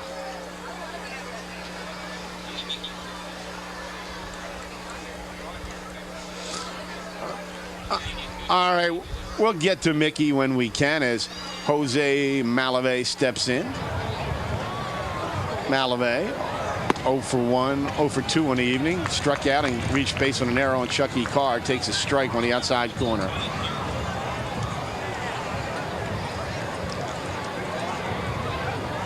Moore at first. Let's see if he may look runnerish, and they have him caught. Monell will run him down, tosses to Brady, and they pick off Ivan Moore on a good move to first by Taylor. It's a second pickoff of the game for the pitching staff for the Surf. Williams picked off one. Now Taylor picks off one. And that's just a case there where Moore was getting ready to steal, and he thought he saw something that he didn't, and he was a dead duck. So 2 outs now in the inning. Nobody on base, and the count 0-1 to Jose Malave. The curveball is in, strike 2. So Kerry Taylor has been just what the doctor, as in Doc Edwards, ordered for this team. He needs some pitching, and Taylor looks good here early. The 0-2 pitch just misses. Outside for a ball, 1-2. Chuck Betson and Todd Kazanowski, Tri-State Media, Friday Night Baseball. A 1-2 pitch to Malave is low for a ball, and it almost gets away from Soto. Let's go down to Mickey V for an update on Hector Villanueva. Thanks, Chuck. I'm here in the dugout. That's why I'm in the dugout. I'm not a tech. I had it plugged in the mic in the wrong XLR. But real quick, I spoke to athletic trainer John Ross for the Atlantic City Surf. He said really just some back spasms. Took him out of the game for some precautionary reasons. But really no major problems for Hector. Back to you up in the booth. All right. Thank you, Mickey. 2-2 the count to Jose Malave. He steps out. Back spasms the reason for the replacement. Here's the 2-2 pitch. High fly ball hit to center field. Chucky Carr should have plenty of room. Circles under it. Now the wind plays with it, and he lost the ball. It falls in. Wow, Chucky Carr having problems in center field tonight. And again, Chuck, I've been down on the field this time of night. They're booing Chucky, but if you've been on this field this time of night, the sky is very light behind home plate, and he just lost that ball in the light sky. That's just a case of, again, the sky behind him. It looks like a routine play. That is not an easy play to make with the light sky behind us. Well, they'll rule it a double. It should be an out, and defense has really hurt the Surf tonight as Ryan Medrano steps in. He's 0 for 1 on the night with a walk. And the other thing to keep in mind is that's taken for ball. This is only the second game that Chucky has played in center field. It takes a couple games to adjust to your surroundings as an outfielder. First pitch to Medrano outside, the 1-0 pitch. Swing and a miss for a strike, 1-1. I mean, as we look at the field here, the sun sets in the east. We have a nice black sky, but above the stadium it gets lighter, and it's very easy to lose the ball. You can see there how dark it is in our view, but looking from the center field camera our way, much lighter in the sky. A 1-1 pitch to Medrano is over for a strike, 1-2. Most of the park is now in darkness. I think, Tad, he may have had more trouble with the wind, or he may have lost the ball in the lights. And he just stopped completely, just had no clue where the ball was. 1-2 the count to Medrano. Fastball misses down low. 2-2. Ryan Medrano has hit much better against Surf pitching than he has the rest of the league. That ball bounces in front of Soto. Count is 3-2 with 2 outs and a runner on second base. Yeah, he's hitting .350 against the Surf this year. Has a double, a home run, 5 runs knocked in. You see the nice block by Soto again there. Soto gets a workout in here every night.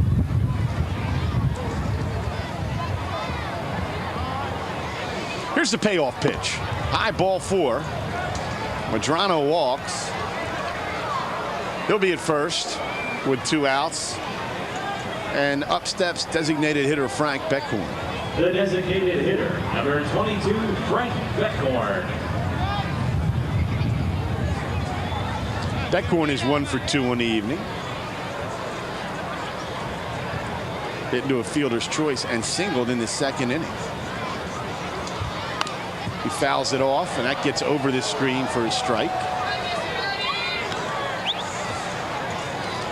0-1 the count to Beckhorn.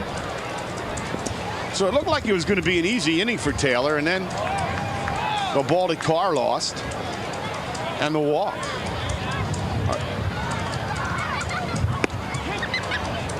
The 0-1 pitch is over on the outside corner. And now Taylor out in front of Beckhorn, 0-2.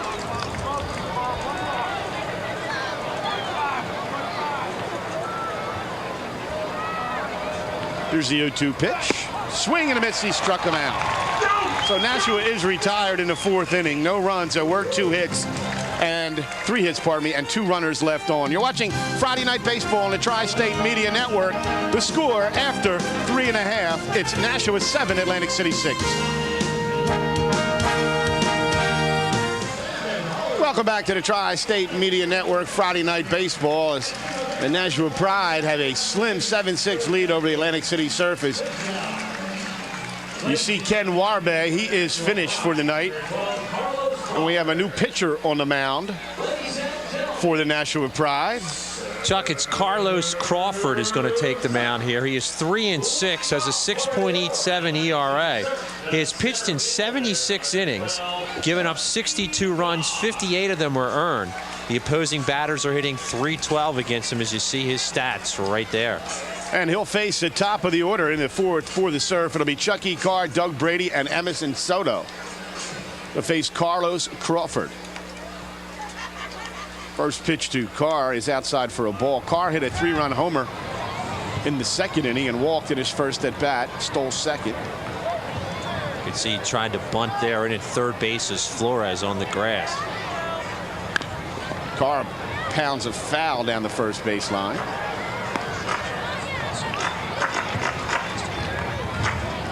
Take a look at Carr's 2nd inning 3-run homer off Ken Warbe. Like a fastball right down the middle. He got it up in the jet stream here, and it carried over that left field fence. There's a soft ground ball. Going to be tough to get Carr here. Crawford pounces on it, and they get him. Nice play that time by Carlos Crawford off the mound very quickly. Fielded that soft grounder, and he retires Chucky Carr. Carr can really motor down the line. As you mentioned, any ball hit like that, you have to get out there in a hurry, and it was a good job to retire Chucky Carr. Brings up 2nd baseman Doug Brady. He's 0 for 1 on the night with a walk. Batting .271.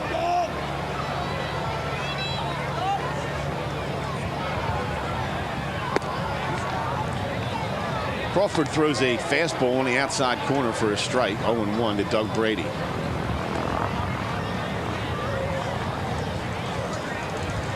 One out here in the bottom of the 4th. Swing and a miss. Strike 2.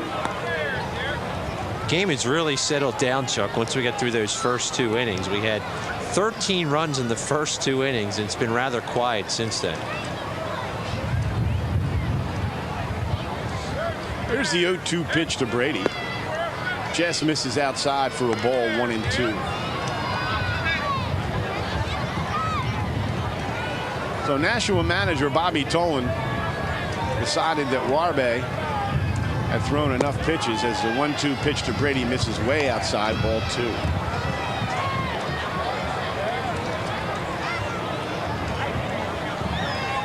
And Nashua's just trying to do anything to get a win on the board. They're coming in off a 7-game losing streak. And they've lost 9 of 10. A lot of people around the league trying to figure out why. There's a foul ball right over our heads, out of play. Good crowd in here tonight at the Sandcastle on championship logo ball night. The first 1,500 guests given championship balls, courtesy of Vince Kelly and Son Allstate. The 2-2 pitch to Brady misses down low, ball 3. So Brady, after falling behind 0-2, works a full count against Carlos Crawford. Crawford very sneaky when he comes in with that fastball. It really gets in there in a hurry.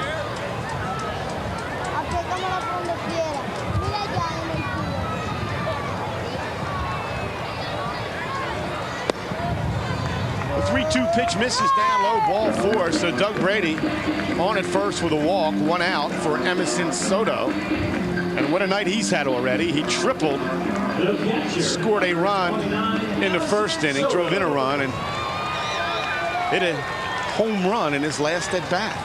His 2-run homer, so he's got 3 RBIs on the night, a triple and a home run. His slugging percentage against Nashua is over 800 now.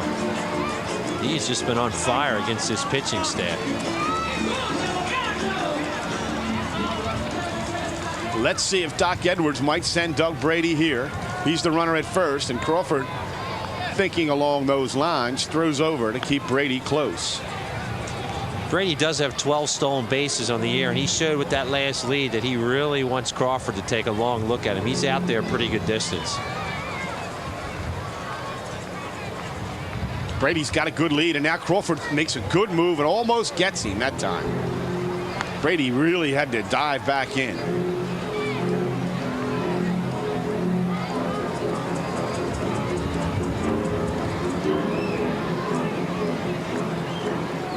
Let's see if Crawford's going to throw a pitch. And he's not, as he's going to look Brady back. 7-6 Nashua. We're in the bottom of the 4th inning. 1 out, a runner on first. A lot of offense in this game thus far. A swing and a miss. We'll take a look at the last home run that Emerson Soto launched. There he goes at second. Brady hit a curveball right down the line. And that went well out of here. 0-1 the count to Soto. He fouls that pitch off and out of play. 0-2. That ball looked to be a little out of the strike zone. Soto hit it off the end of the bat.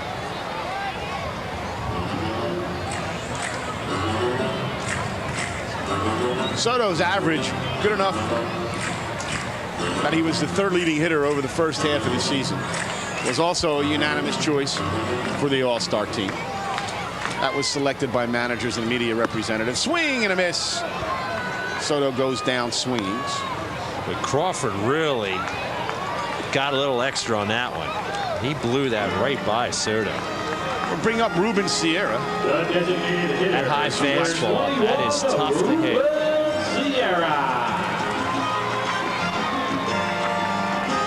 Good pitch by Crawford. Sierra 1 for 1. He's been on base twice. He walked in the 1st inning and hit about a 320-foot single in the 2nd. That's his average up to 274. Crawford continues to watch Brady at first. Well, I guess he's sticking with 2 outs. You might have Brady take a chance here, because Sierra could lead off the next inning. He is capable of knocking one out. Maybe get him in scoring position if he can steal one.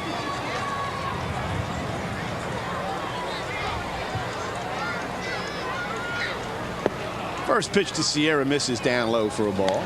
There is one problem, though. If you do let Brady steal, chances are at that point first base is open. They may choose to pitch around him as Bobby Tolan comes out to talk to Crawford. That's probably what he's saying. You better pitch Sierra very, very carefully. Well, Sierra, quite frankly, has not seen a lot of good pitches to hit. As you see Splash frolicking with our camera tri-state media camera woman. Is she gonna get a hug? A little hug. The #1 fan here at the Sandcastle. That's cool. Julian Sign, our camera woman down there. Great job. There's a 1-0 pitch to Sierra. Fastball just misses outside, ball 2, 2-0. Watch it again. That was a close pitch. You can really see the action on his fastballs. That tails away from the left-hand batter. And again, as Tad pointed out, Bill Yannis's strike zone very tight tonight. The 2-0 pitch, swing and a miss. That was a changeup. He took something off that, and Ruben was about 5 miles in front of that one.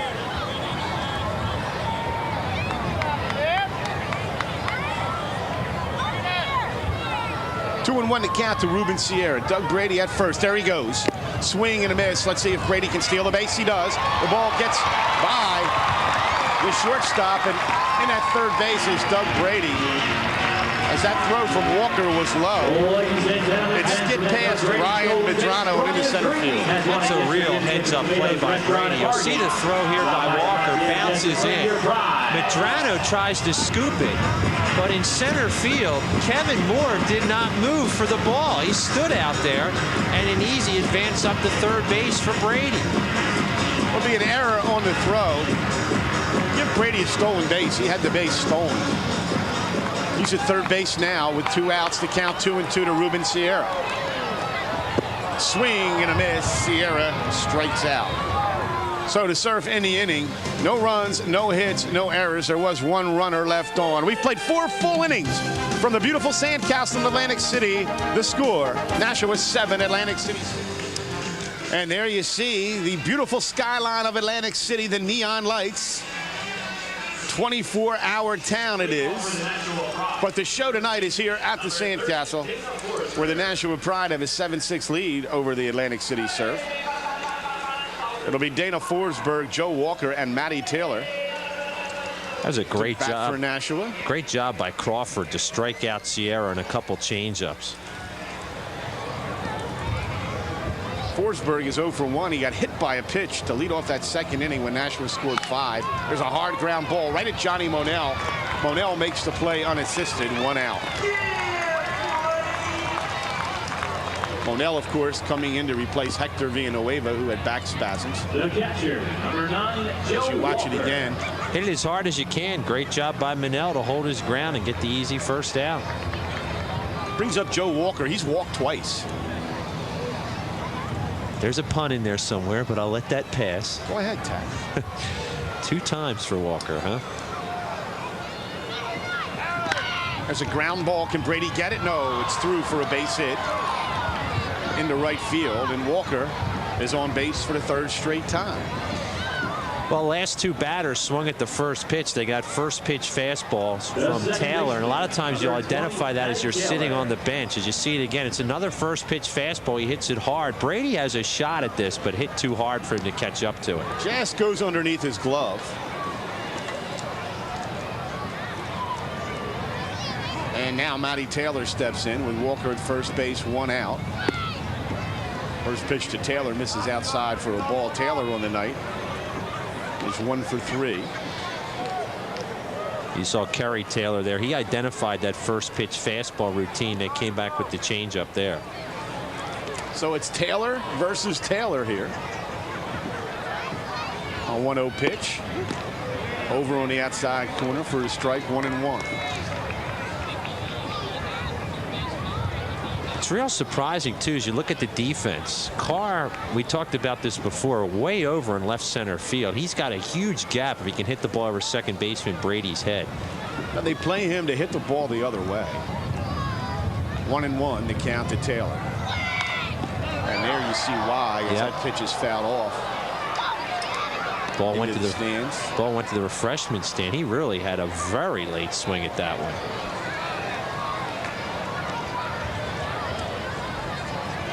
But you see center field. There's Carr way over to left center.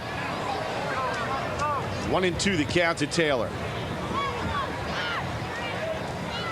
There's a 1-2 pitch, and again it's fouled off and out of play. Off the facing of the Skycastle suite.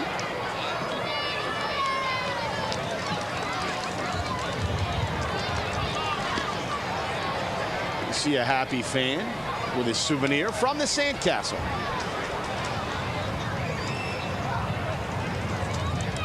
Taylor hanging in here, fighting off pitches. Certain batters have that ability, and it is such a good ability to have when you can fight off pitches when you're behind in the count. There's a 1-2 pitch outside for a ball, 2-2. And his batting stance and his style of hitting kind of lends itself to that. He just wants to try to slap the ball down through the third and short. And he can almost hit the ball out of the catcher's glove if it's a good pitcher's pitch. 2-2 pitch to Taylor. Hit hard at Monell. Monell can't get it. It's underneath his glove. And it goes into right field. Rounding second is Walker. He'll hold at third. Runners on first and third now with 1 out. See how they rule that one. Well, it's a ball I think Monell tell you probably should have had down the first base line. It just skipped by him. Good thing he did knock that down, because if that gets by him quickly, that'll be a run easily. Your guess brings is good up as Tim mine. Flores. Still no decision. Tad, you be the scorer. I'd have to think he's got to make that play. All right. Well, Flores has 2 hits himself already. Chance to drive in a run here. Takes a pitch inside for a ball, 1-0. He's 2 for 3. He's single. He's scored a run, and he's had an RBI double. So he's already had an active evening and a chance to do more here. A 1-0 pitch to Flores in the dirt, ball 2-0. I believe they've given that a hit, Chuck. They've just posted 10 hits up on the board. That is the 10th team hit, so they're going to score it in the books a hit for Taylor. There you see the Surf defense.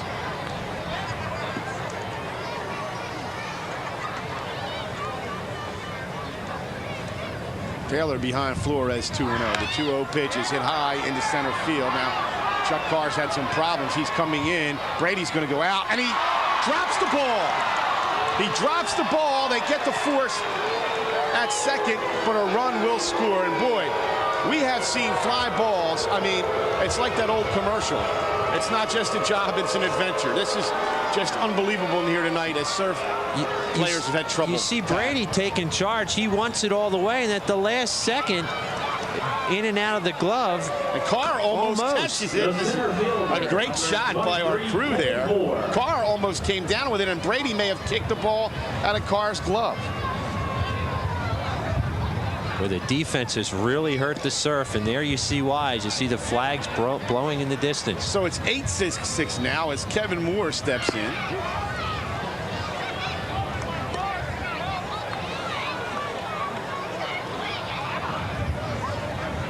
Wow. We have seen some misadventures on fly balls in here tonight. Pitch to Moore is inside, 2-0. He took a ball, his first pitch. He's 2 for 3. He's got an RBI and 2 singles on the night.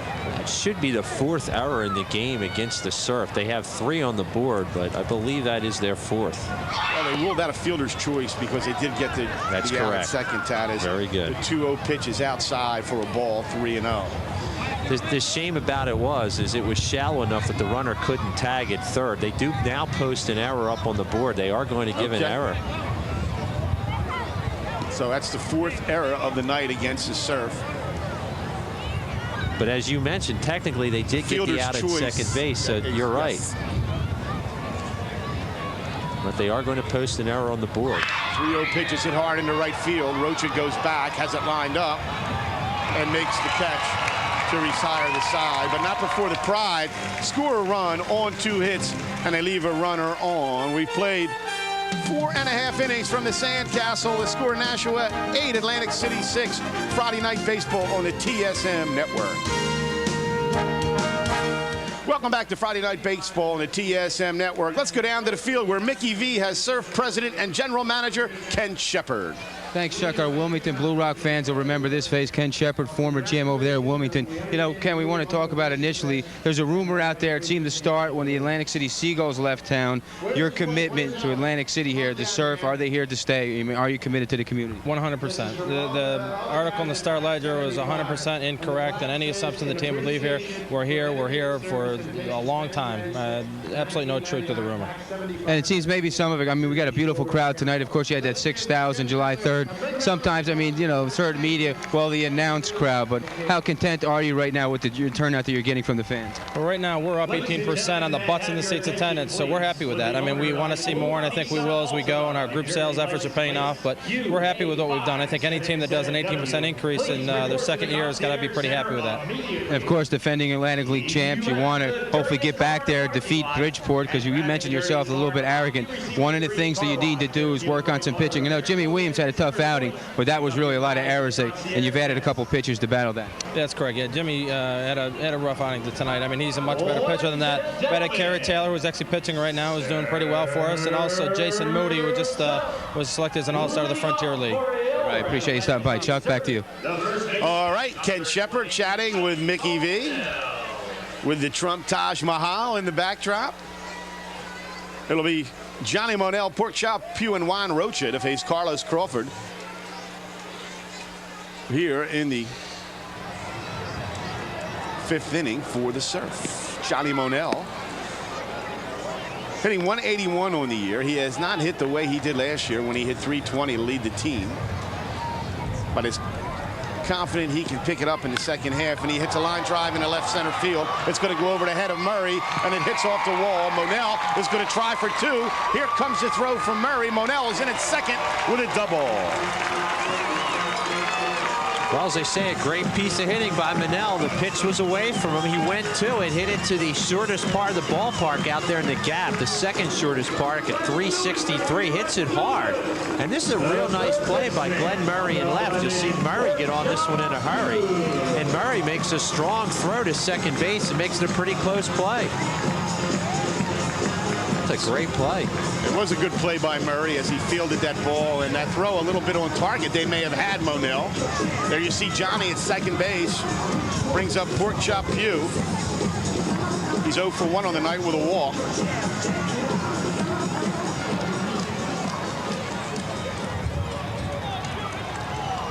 Monell at second. First pitch to Pugh is up high for a ball, 1-0.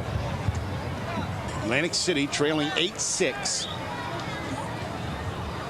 as it bats here in the bottom of the 5th inning on a beautiful summer evening at the Jersey Shore. A 1-0 pitch to Pugh is a bunt attempt, and he misses it. It's a great try there by Pugh because third baseman Tim Flores was very deep there as you look at Brooke Jacoby down at third base, because Flores was really deep at third. If he gets that down, there's no way they get him out. He may have been doing that on his own. There you see he's still in the same position. Yep. 1-1 to count to Pork Chop Pugh. A 1-1 pitch is hit hard, but right at the third baseman, who makes the play to retire Pugh. A good play that time by Timmy Flores. That ball was sharply hit, and Flores gloved it cleanly. And because he's playing deep, he has time to react to it. Here, takes the big hop, and having to hold at second base is Manel. So that's a big out for Crawford in Nashua. Brings up Juan Rocha. He's 0 for 2 on the night. Struck out in the second inning, flied out in the third on a nice play by center fielder Kevin Moore, who ran a ball down. It appeared to be hit in the gap. Rocha fouls off the first pitch down the first base line. Whoa. Fan made a pretty good play over there, right? Guy in the hat there brought his glove and squeezed it with 2 hands. Textbook catch. All part of the festive atmosphere here at the Sandcastle. 0-1 pitch to Rocha, a long drive, but it's foul. Oh, he turned on that pitch, and he hit that over the runway. That's still in orbit, Tad. That's got to be 450 plus on that one. That's got to be near the bay. He hit that a ton. That was a Mark McGuire type shot. Did you see him hitting those balls out of the Fenway Park the other night? What a show he put on in that first round of the home run derby. Amazing. It's a long strike as Rocha steps out, 0-2. Monell at second. He doubled the lead off the inning. Crawford got Pugh on a ground out. And that's where we are. 0-2 the count to Juan Rocha. Pitch misses inside. Down the left field line, it's 309. The foul pole's got to be 60-some feet in the air, and it was well above the foul pole. Man, that's power. 1-2 the count to Rocha. See as it gets tighter down the third base line. 1-2 pitch is low, 2-2. Rocha has hit in numerous positions this year. Doc Edwards had him leading off for a while, had him batting third. He likes this spot that he's in right now, the 7th spot.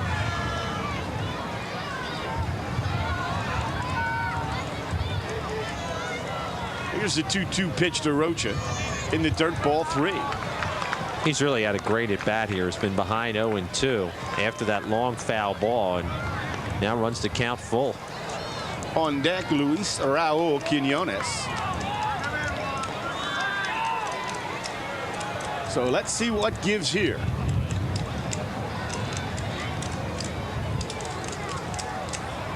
Here's the payoff pitch. It's a fly ball to right field. Coming in is Maleve. Should have time. Circles under it and makes the catch. Not hit deep enough for Monell to advance. So 2 outs now in the inning. And that brings up Quinones. Well, they'd love nothing more, the Surf here, than to steal a run with 2 outs. They've had a couple opportunities with Manel on second base with nobody out. They had the ground out, now the fly out. See if Quinones can pick up Rocha and Pugh here.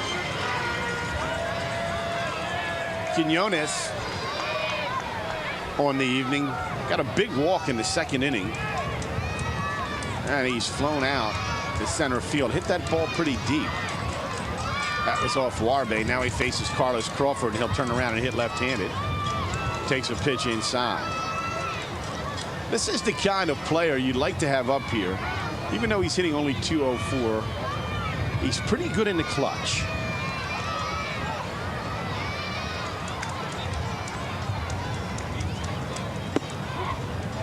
A 1-0 pitch is right down the middle for a strike, 1-1. And they have to respect his ability to hit the ball to all fields. They have to play him straight away, so he has some holes out there.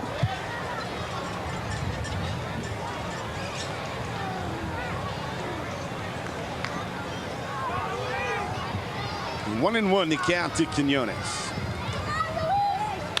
There's a ground ball up the middle. It goes off the glove of Crawford, and Quinones is going to beat it out. Boy, that was hit hard. Crawford got his glove up. Otherwise, that may have been through for a base hit.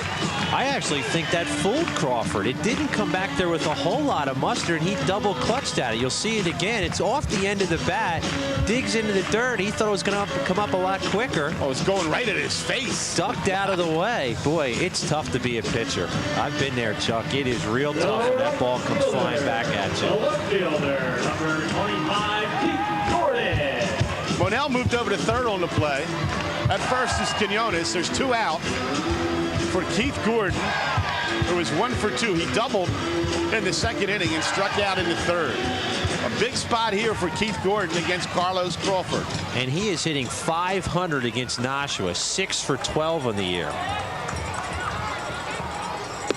Swing and a miss on the fastball for a strike.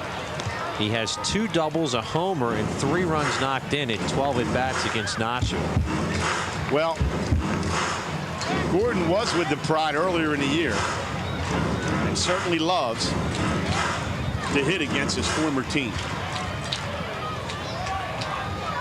The 0-1 pitch is fouled off and out of play, and Crawford out in front of Gordon, now 0-2. Gordon had a real good cut at that. He just missed it. And this is the true test of a hitter, Tad. How do you hit when you're behind? How do you battle? How do you fight off pitches?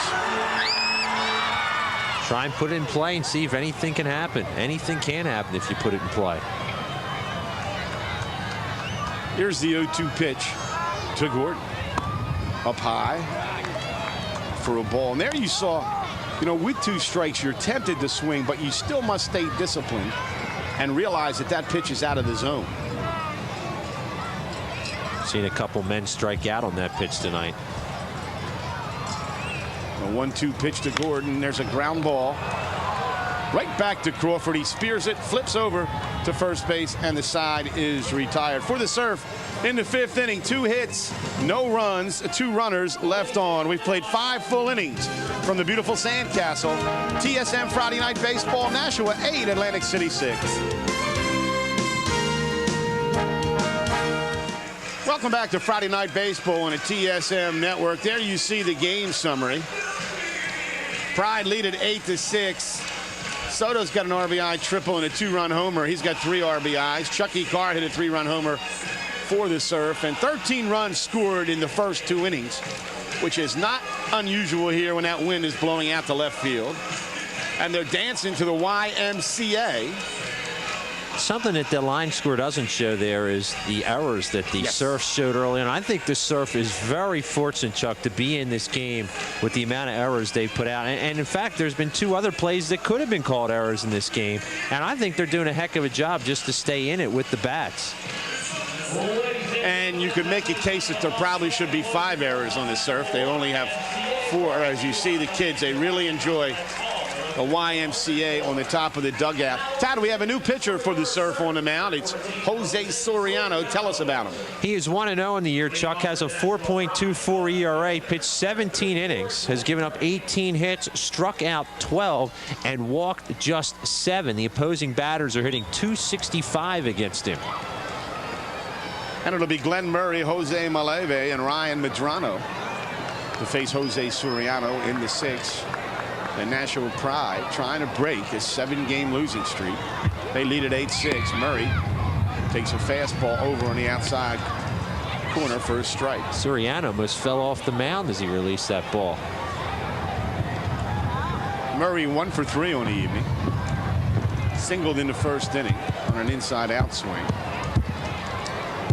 Led the Atlantic League in home runs over the first half of the season. Is tied for that league now with his teammate Michael Moore with 17. A 1-0 pitch to Murray is outside. Ball 2. You can see in that shot, Soto had to call about 4 different pitches. Him and Suriano just are not on the same page early on here.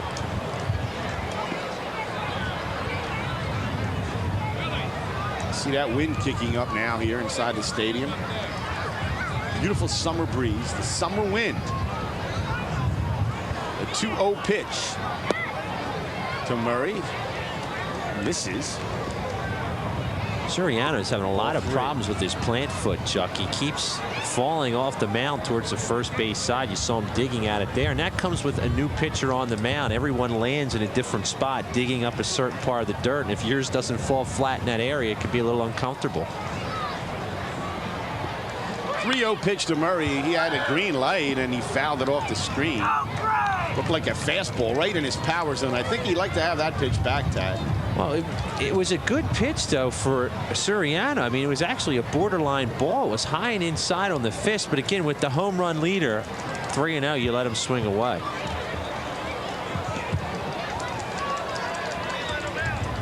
Here's a pitch to Murray, fouled off. Are they going to call that a fair ball? No. Hit off his leg. Soto wisely tried to make a play. The home plate umpire never signaled whether it was fair or foul. Does Suriano throw forkball, do you know? No, I don't believe he does. He throws a split-finger fastball. That's what it must be. That's what that last pitch was right there. Because that just dropped right off the table. Split-finger fastball, the difference between that and a forkball. With the split-fingered fastball, you push with your thumb between your 2 fingers to push it out a different way. The forkball, you throw it out almost like a shot put. It comes out like a knuckleball. The 3-2 pitch to Murray, long drive, left field, going back. Gordon still going. Forget about it. It's gone. A home run for Glenn Murray, number 18 on the season. And he hit it hard and hit it far, and now it's 9-6 Nashua. And I don't think that was that bad of a pitcher's pitch. It was a curveball low and away. I believe it was off the plate for a ball, but just good strength for Glenn Murray to carry that out of the park. Here it is again. You're going to see it's well off the plate. I mean, this is down almost at his ankles. He one-arms this ball out of the ballpark. He really went down to get it. That's some and you strength. see a line drive as it just clears the fence. As Jose Maleve steps in, and he takes a fastball over on the inside corner. He's 1 for 3 on the night with a double. That's the 11th hit of the night for the Pride.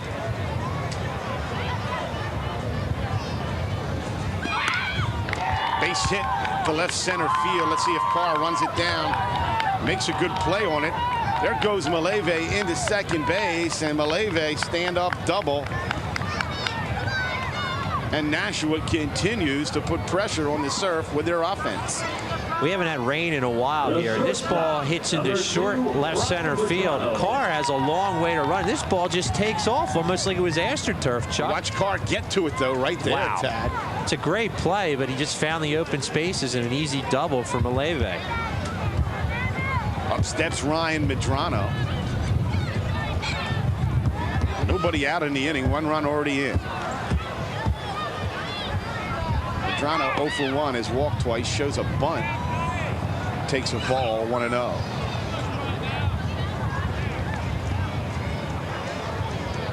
Nine runs, 12 hits, 1 error for the Pride. 6 runs, 7 hits, 4 big errors for the Atlantic City Surf. There's a fly ball down the right field line. That's going to carry foul into the picnic area. Oh, thought he had it. Almost. As a fan.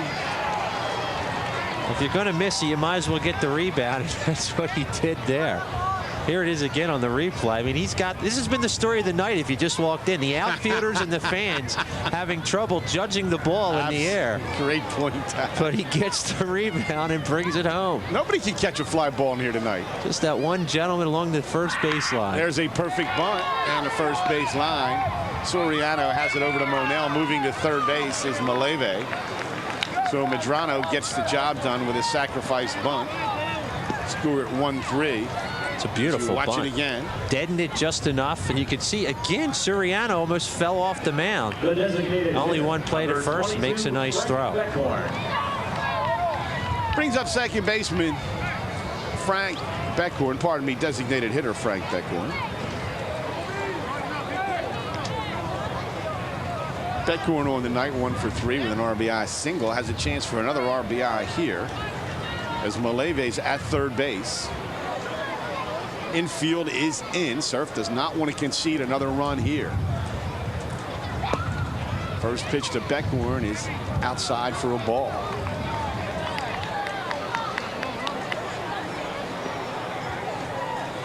1-0 the count to Frank Beckhorn. Soriano struggling this inning, gets some quick bullpen work up for the Surf. They don't want this game to get out of hand. Swing and a miss. Pitch appeared to sail away a little bit from Beckhorn.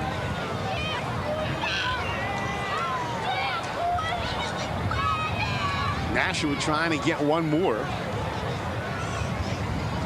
You never get enough runs in here on a night like this. That Surf infield drawn way in. There's a 1-1 pitch to Beckhorn. He hits it into right field. Roach is going to come on. Let's see if they try and score a run. They do. Here comes the throw. No, he's going to hold. And Juan Rocha makes a strong throw from right field as Jose Maleve thought better about trying to score on that fly ball. It's a good job by Coach Bobby Tolan to hold Maleve at third base, because with Rocha coming in, that's an easy throw for him. You can see he made a strong throw to the plate. He's got a nice arm. Nice throw by Juan Rocha. 2 outs now. First baseman Dana Forsberg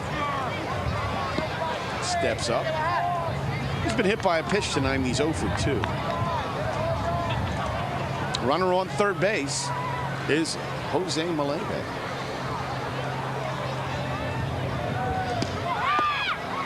First pitch to Forsberg is up high for a ball. Infield now at regular depth with 2 outs.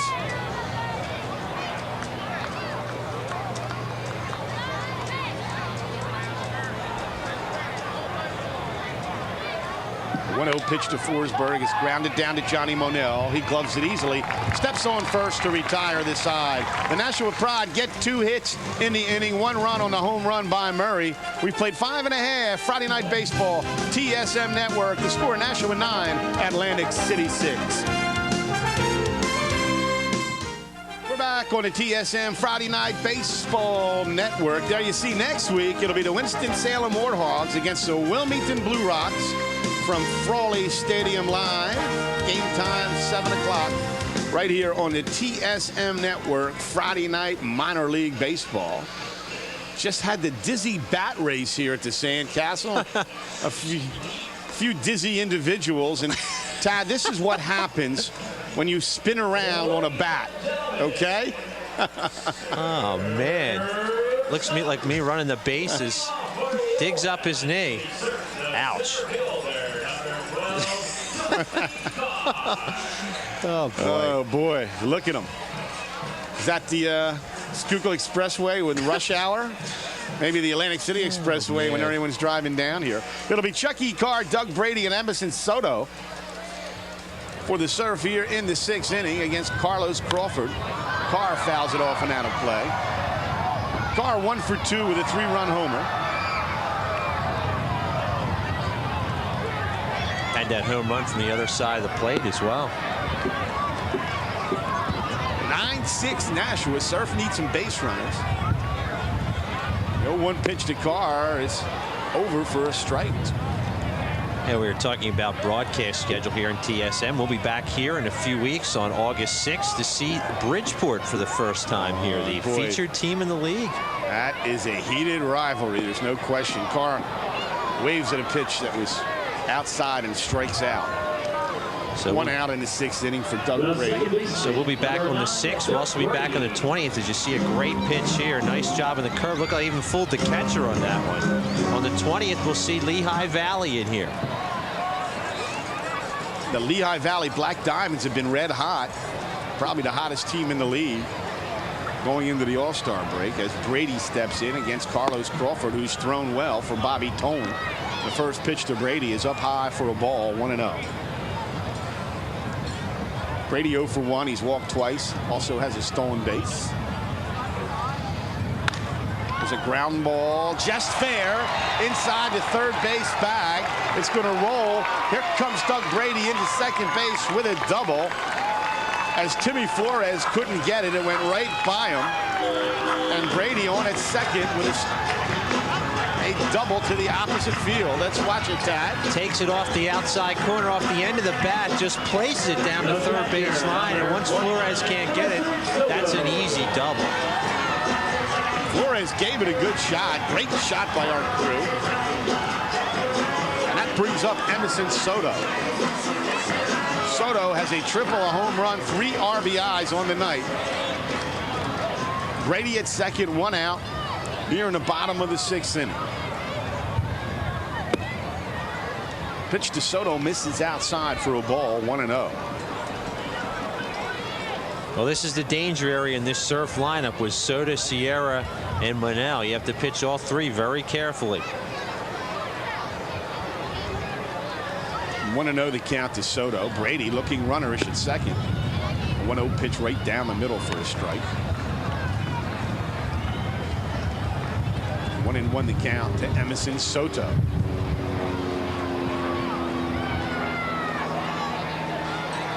Surf have threatened against Crawford, have not been able to score off from there. Crawford turning to run Brady back to second.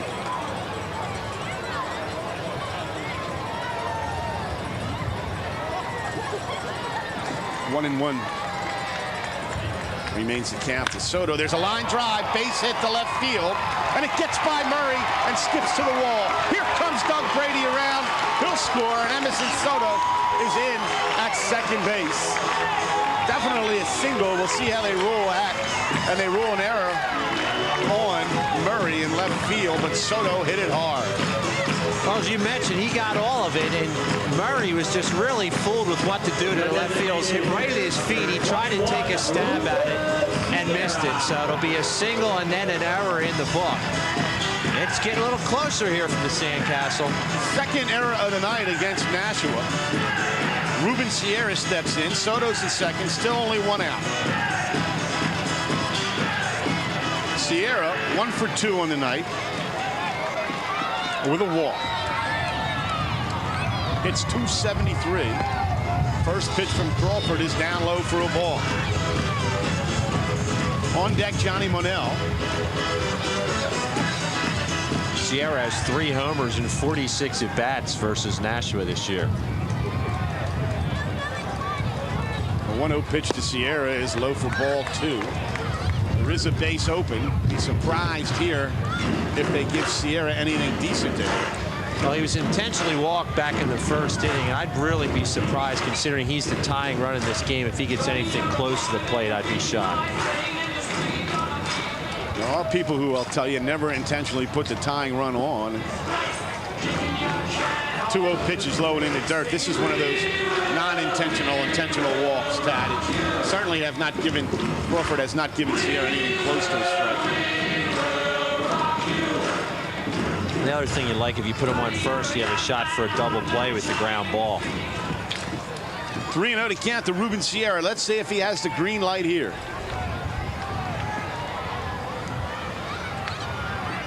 And the pitch way outside, ball 4. Crawford definitely pitches around Sierra. The tying run now at first base in the form of Sierra. Down at second is Soto for Johnny Monell. Monell came in the game in the 4th inning to relieve Hector Villanueva, and he doubled in his first at bat.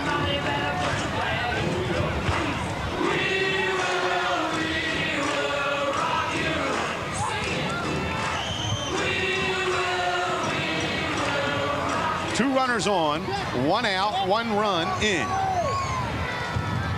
Monell hits it hard into center field. Every fly ball's an adventure. Murray goes back and almost drops it.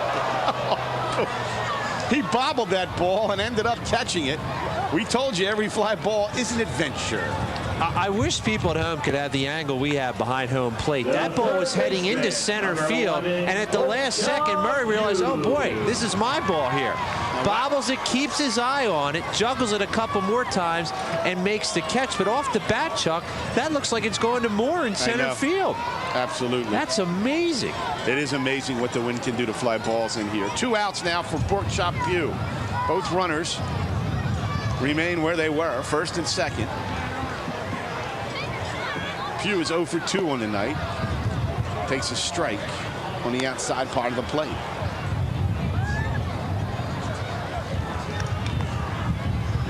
Boy, we have seen it all here tonight with fly balls. And Tad, you summed it up. Fans, players, everybody having trouble.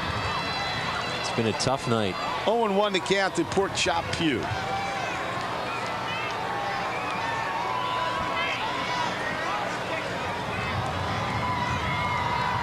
Soto's at second, Sierra's at first. There to represent the tying runs. Pugh fouls it off and out of play, and Crawford out in front of him 0-2. Pugh had a good cut at that at the high pitch, and he just missed it. Now let's see how Pugh can hit with 2 strikes on him. I really like to gauge a hitter by how well he can hit with 2 strikes on him.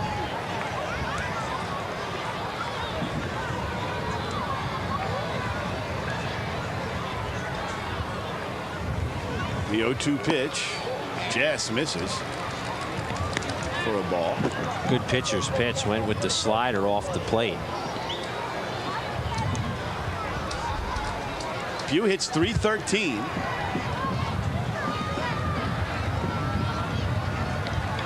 On the season. A 1-2 pitch to Pugh is hit up in the air. Look out. This will drift out into left field. Going out is the shortstop Medrano, who makes the play, and the side is retired, but not before the Surf score a run on 2 hits. So we're 2 runners left on. We've played 6 full innings from the Sandcastle in Atlantic City. The score: Nashua 9, Atlantic City 7.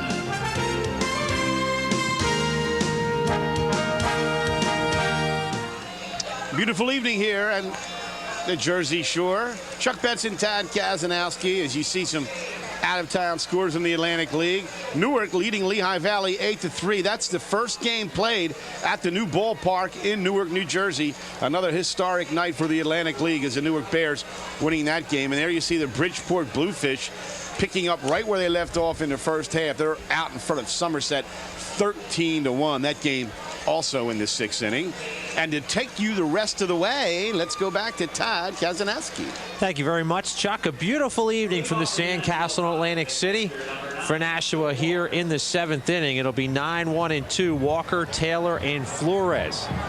Taylor has walked 2 times and singled and scored a run. Facing Jose Suriano. Nashua leads it 9-7. 1-0.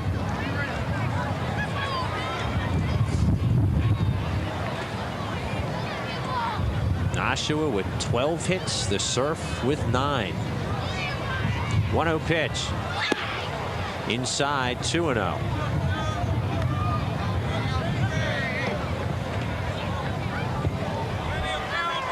The first 2 innings took an hour to play. We then played the next 5 innings in about an hour and a half, so that tells you how the difference in this game has gone. 13 runs in the first 2 innings between these 2 teams. 9-7, Nashua leads it.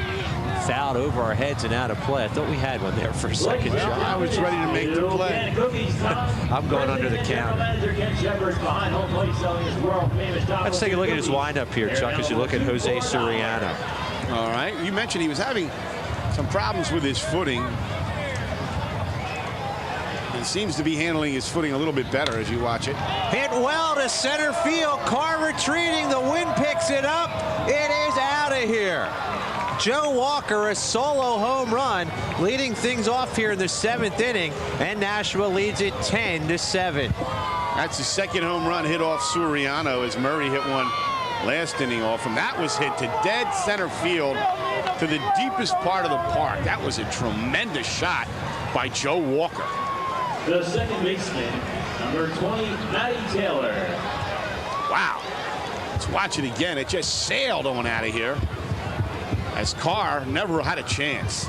We almost lose a cameraman on this one, too. Wow. 1-0 to Matty Taylor. Taylor in this game has singled, sacrificed, struck out, and singled. He has a run scored. 10-7 now. Nashua leads it. Coming into the game, Taylor hitting .204. 1-1. 4 home runs now hit in the game. One of those nights here at the Sandcastle. It was the 13th hit for Nashua in this one. It's in there for a strike as they start the tradition of the general manager here selling cookies in front of us behind home plate. That's what he does right behind home plate, milk and cookies, and they start lining up. They know now when it's milk and cookies time here at the Sandcastle. 1-2 to Taylor. They're going to peel that, try down third, no swing. They say it's 2-2. I had some of those cookies the last time we were here. They're fantastic. Well, you know, people get mad if they get shut out. Says he sells well over 500 a game. That's unbelievable. 2-2 to Taylor. Inside out swing foul down the third base side into the bullpen. Don't forget to stop by the PA booth, drop some cookies off to your favorite public address announcer and Darren the music guy. We'd like to thank Ashley, Aaron, and Adrian. Crowd lines up all the way from home plate beyond first base to get those cookies. Soriano shaking off a couple signs there. Now stepping out is Taylor.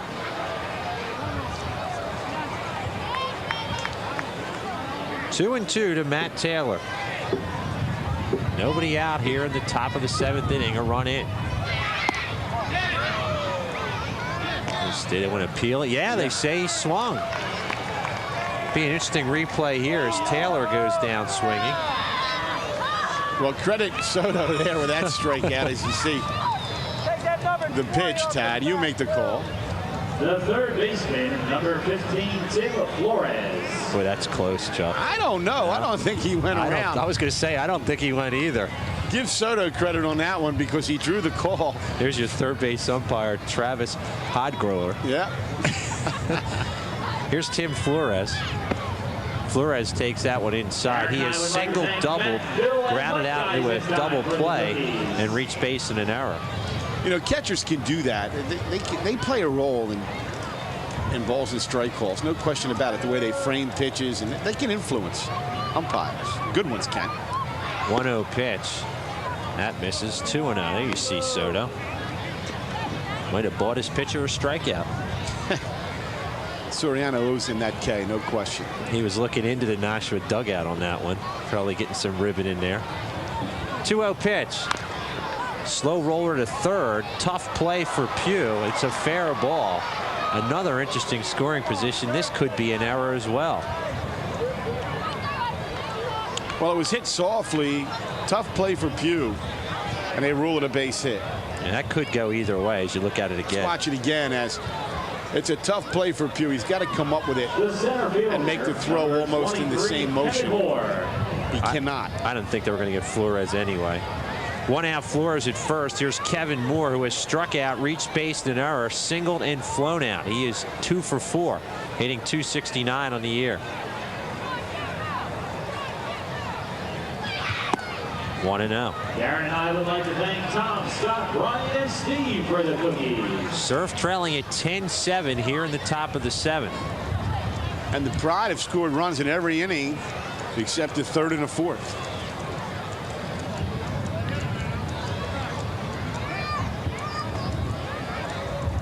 .1-0 pitch.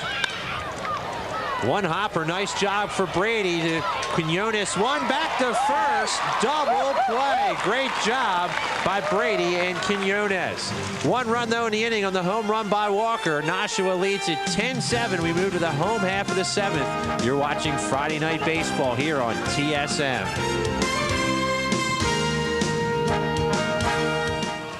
Seventh inning stretch from the Sandcastle, Atlantic City. Nashua leading it 10-7. Surf trying to get things started here in the bottom half of the 7th. They'll go 7, 8, and 9. Rocha, Quinones, and Gordon. There you see Jose Suriano. Been roughed up a bit tonight, giving up 2 home runs. Here's Juan Rocha. He's 0 for 3. He has struck out and flied out 2 times, hitting .305 on the year. 1-0. Rocha hit a ball out of here earlier that was as hard along a ball as we've seen, only it was foul. 1-0 pitch. In there for a called strike. And I would like to thank Kevin for the cookie. Rocha has 3 doubles, 5 homers, and 11 runs batted in 50 at-bats versus Nashua this year. It's an average of .340. Inside, 2-1. He has certainly been effective against the Nashua Pride. Crawford ready. 2-1 pitch. Off-speed pitch, short right field. Malave can't get it, and that'll be an inside-out single for Rocha leading off the 7th. The shortstop, well, 19. Rocha certainly has hit some balls harder tonight. But that's the way the game goes. You just hit one where Nashua isn't, or hit them where they ain't, as they say, and he's on with a base hit. So Rocha's on first, nobody out. Here's Luis Quinones. Quinones 1 for 2 with the walk and a single. He's also scored a run, hitting .220 on the year.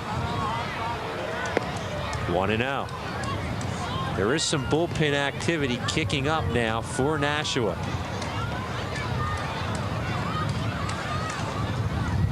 One 1-0 to Quinones.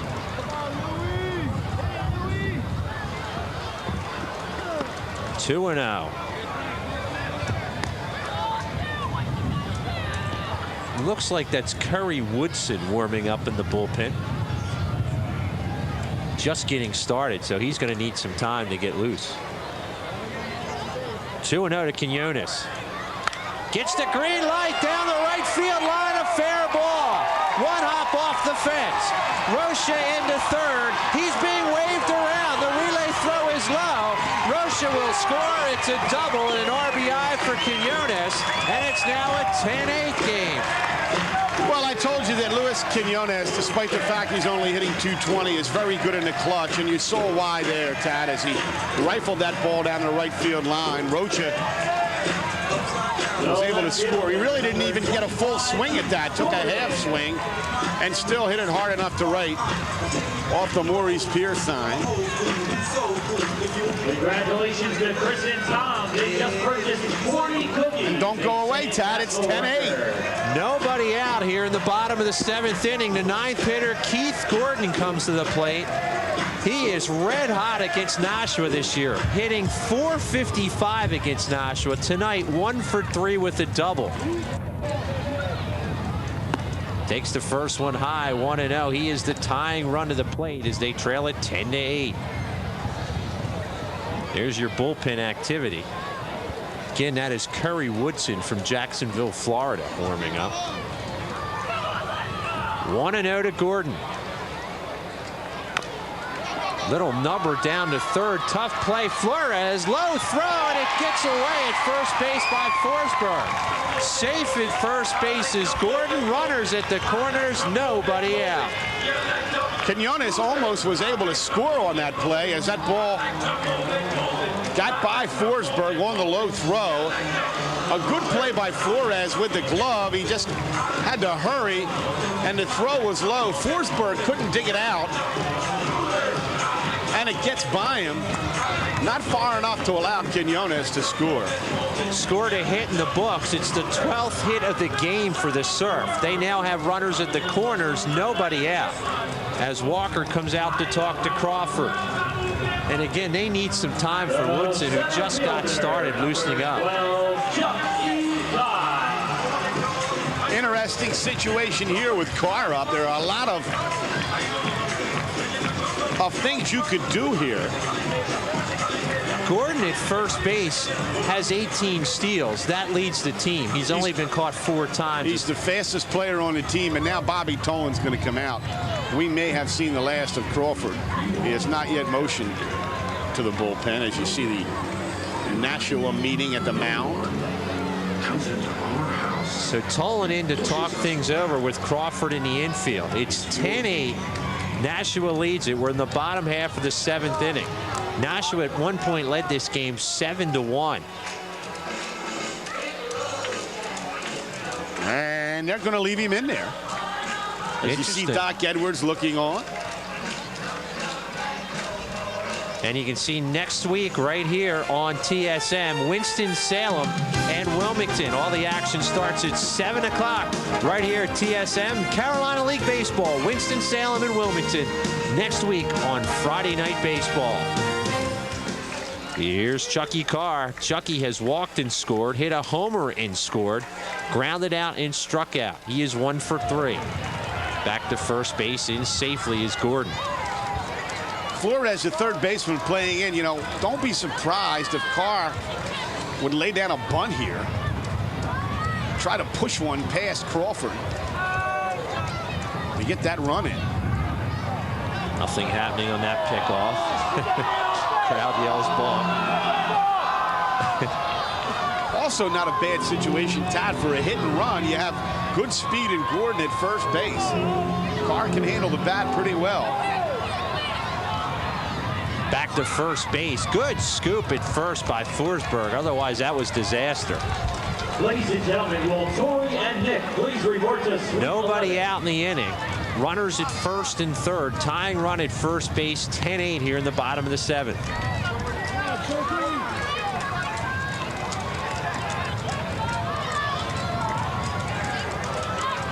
First pitch to Carr. Swinging and fouling it back to the screen. You do know one thing. It's going to be very tough to double up Carr. They are playing for 2 up the middle. Flores even with the bag at third. Carr has tremendous speed.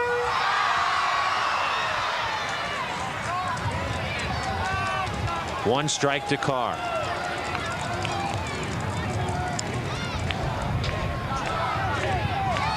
Time is called. That pitch does not count, as Carr called time. Carr stepped that out before that pitch was thrown. Carr looks a little acrobatic tonight in the batter's box. On that first pitch, it looked like he was off balance. Back to first, diving in safely is Gordon.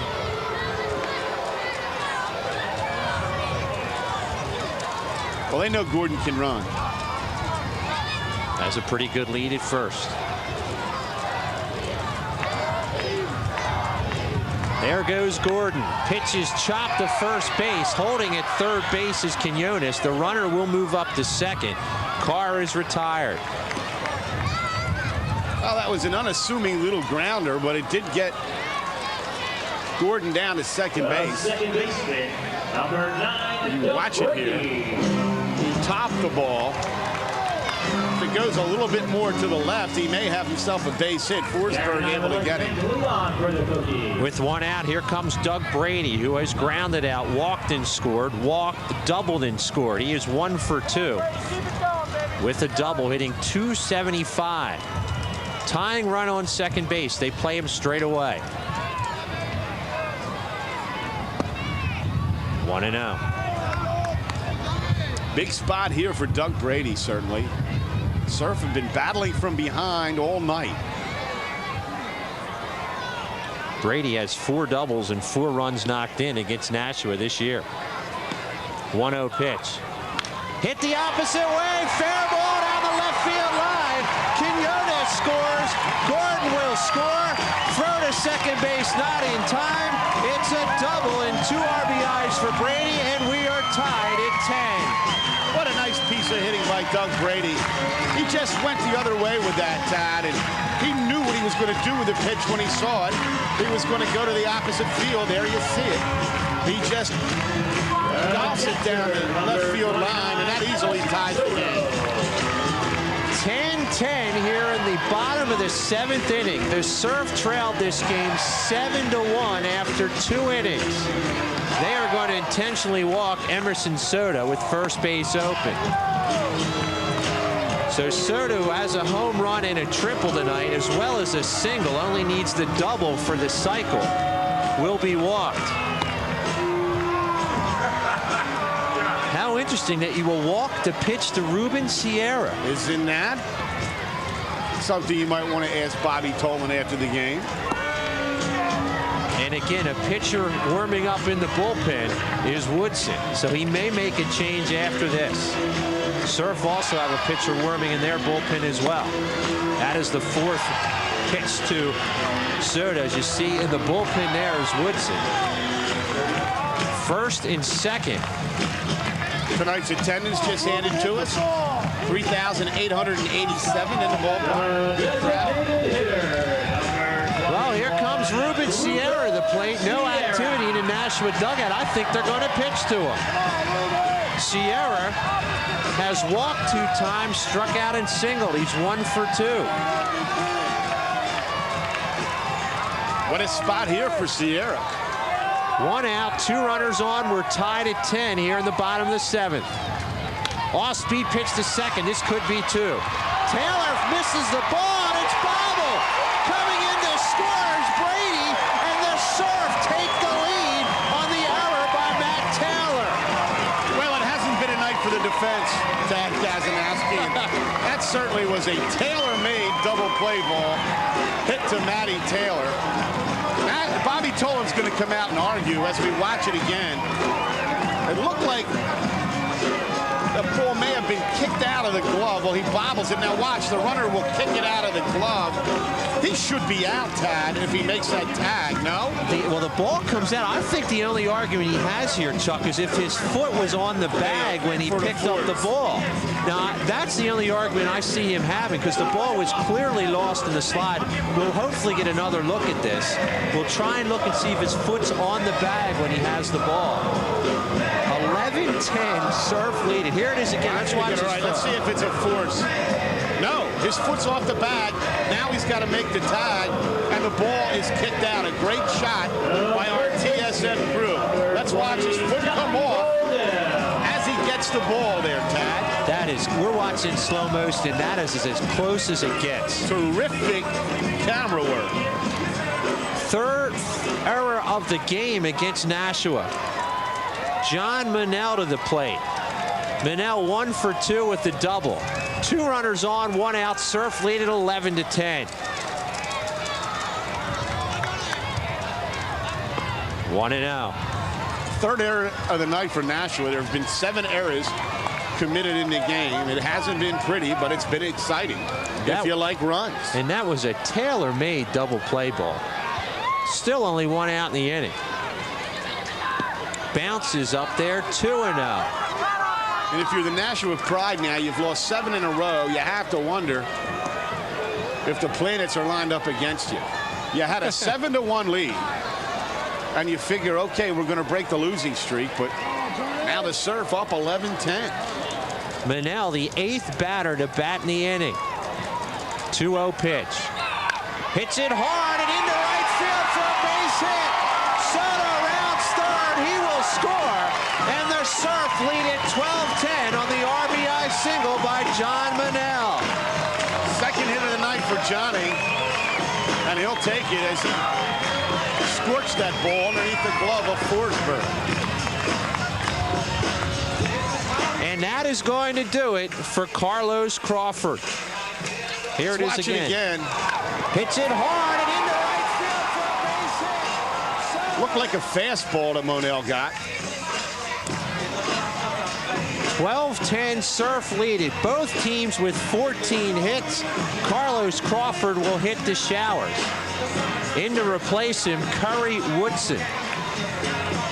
Woodson from Jacksonville, Florida. He played at Colorado Springs AAA last year. Woodson has only appeared in one other game, Pat. He's worked one inning. Ladies and gentlemen, now pitching for the Nashua. Walked 3 batters in that inning. 27, Curry Woodson. So this will be his 2nd appearance for the Nashua Pride. What we'll do is step aside. We have a pitching change. The Surf now lead at 12-10. We're in the bottom of the 7th inning. You're watching Friday Night Baseball on TSM.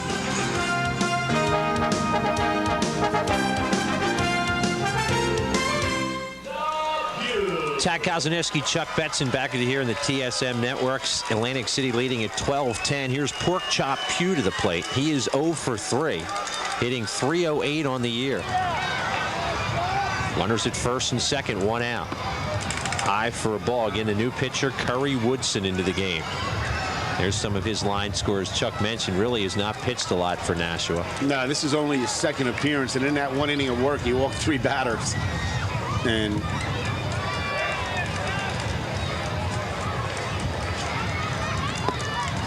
Pugh takes that for a ball. It's 2-0. now, if you're Atlantic City, you want to take a few pitches here because Woodson is raw and not experienced in this league. 2-0. 3-0.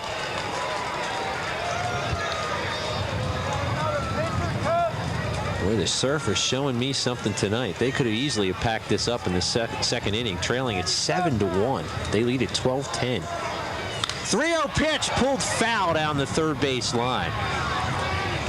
Well, Pugh knew he was going to get a pitch there, and he rifled it down that left field line. 3-1 as we'll look at it again. Wow. That's power. He gets another one. He'll swing it at 2. 3-1 pitch to Pugh. Low, ball 4. The bases are now loaded.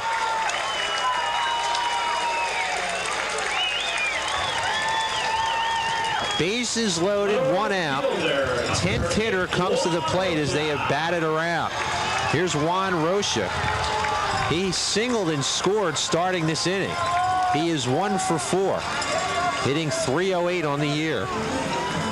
Bases loaded, 1 out. Rocha could really break it open here. Rocha with 11 homers on the year. 1-0. More bullpen activity quickly up for Nashua. Boy, Woodson, I don't know, Chuck, just doesn't have it on the mound. You got to try and throw the ball over the plate. That's the first thing. And he hasn't been able to do it yet. And here comes Bobby Tolan quickly out of the mound. I think he's seeing the same thing you and I are seeing here. Well, he's behind now 2-0 to Rocha. There's nowhere to put him. You're going to have to come in with a pitch. Well, ladies and gentlemen, here now, I'd like to thank first in town for the cookies. After all, they had 5 runs already in. As you see, Bobby Tolan trying to settle down. Warming up in the bullpen, I believe it looks like Jose Calderon. Quickly getting up. This may be as well just to stall for some time. As Tolan walks back and looks continuously at the bullpen, I think he wants to make a change as soon as possible here. 2-0 the count to Rocha. Great hitter's pitch here. 2-0 pitch from Woodson. Down the right field line into that bullpen that we were talking about. There's your pitcher warming up. Yes, that is Calderon warming up down the right field line. Rocha went the other way with that. Almost hit it fair.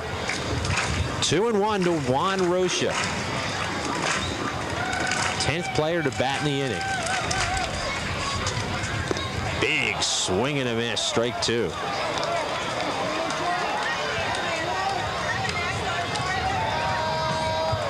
A base hit for Rocha here would really break it open. This is a split-fingered fastball. He can't get it. 2-2 to Rocha.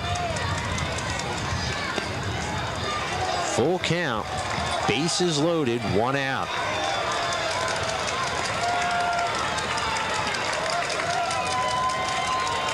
Well, this is a big pitch right here for Rocha. 3-2 pitch with the bases loaded.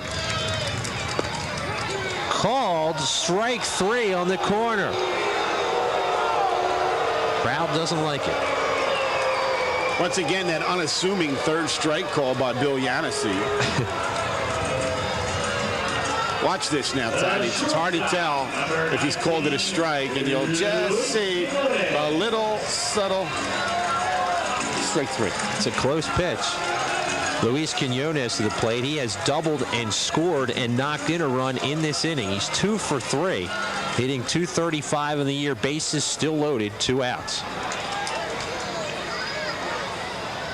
1-0. And last year, Luis Quinones won a game with a grand slam, hitting from the left side in the bottom of the 9th inning.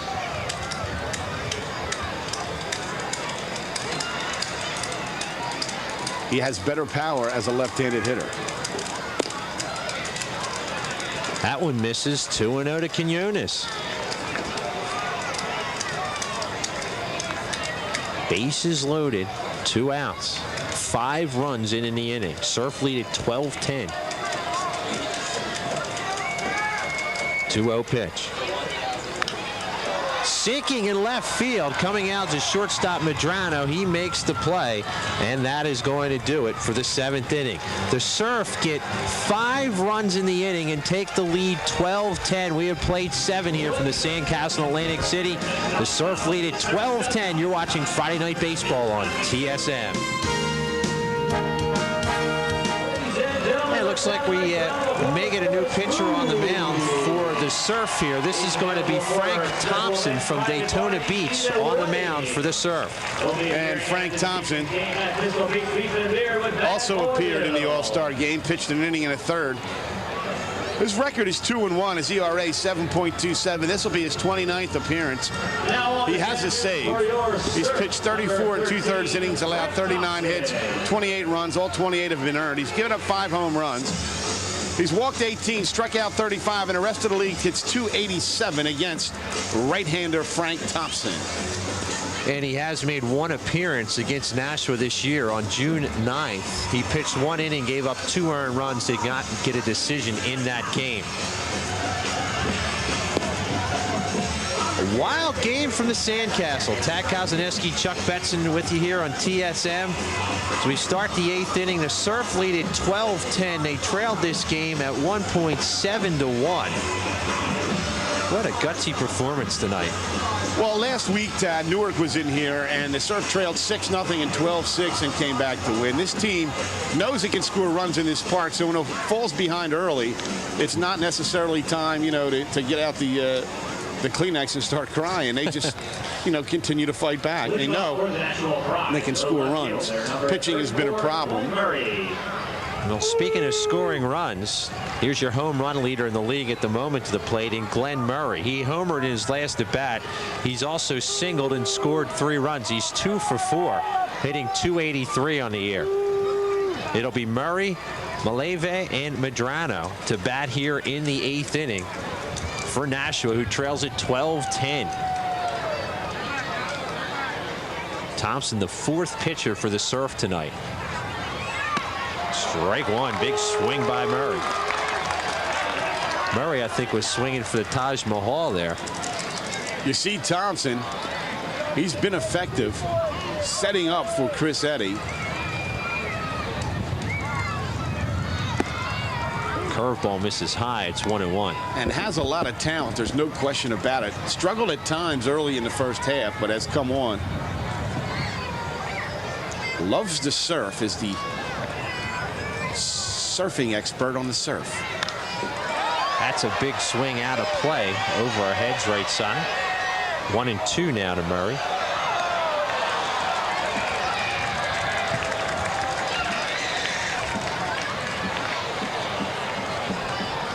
Well, he came to the right team if he likes to surf down here by the water in Atlantic City. Absolutely. You can tell when Thompson arrives because he brings his surfboards with him from Daytona Beach.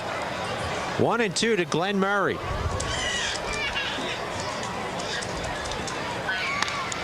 Good job to fight that off by Murray. Count holds 1-2.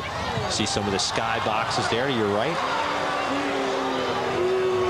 Some of the crowd is headed home. We had 38, 87 in here tonight. Don't know what that was called, Chuck. 1-2 to Murray.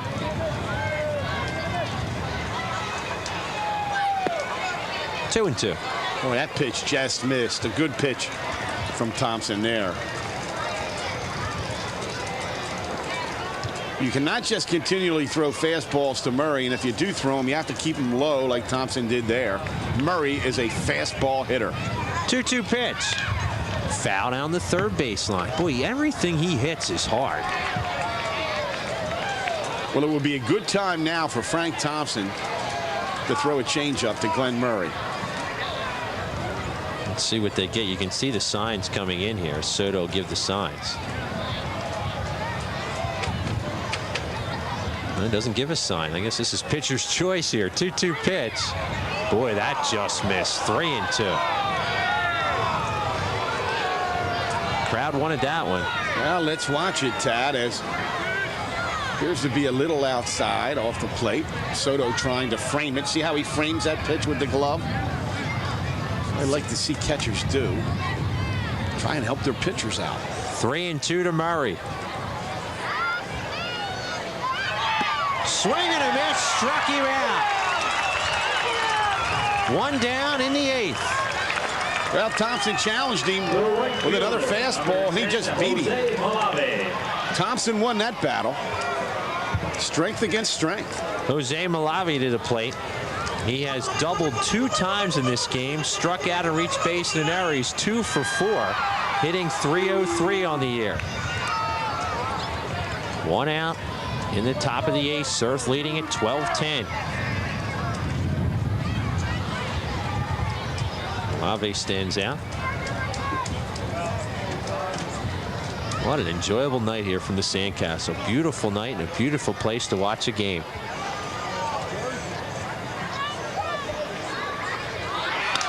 Broken bat into left field, and that is going to fall. So a broken bat single for Malave. He now has 3 hits in this game. Let's go back and just listen to this broken bat here, Chuck. Okay.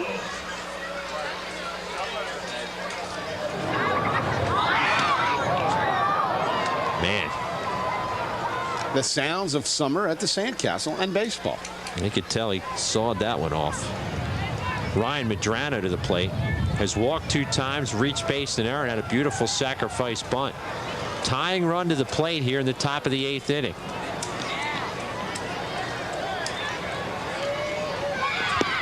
One and out.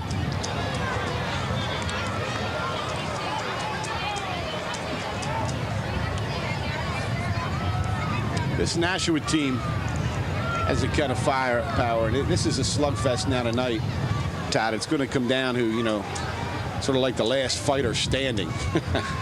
The way these 2 teams are hitting the baseball. Let's see if Frank Thompson. To give you an idea, home run wise, Nashua's hit 63 homers this year. Surf has hit 86. But the Surf play it in the launching pad here. Well, there's no question about it. That'll help you out a lot. It's 2-0 now to Medrano. And as old Blue Eyes once said, when the summer wind comes blowing in from across the sea, it is a place to be for a right-handed hitter. Your stats will go up. 2-0 to Medrano. 2-1.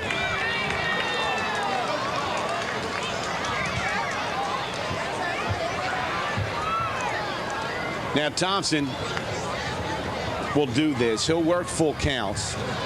Now he's way behind in the count, but he has a tendency to take it to the limit. 3-1 now to Medrano. No activity in the Surf bullpen at the moment. There is activity going in the Nashua bullpen. 3-1 to Medrano. Surf hold a 12-10 lead here in the top of the 8th inning.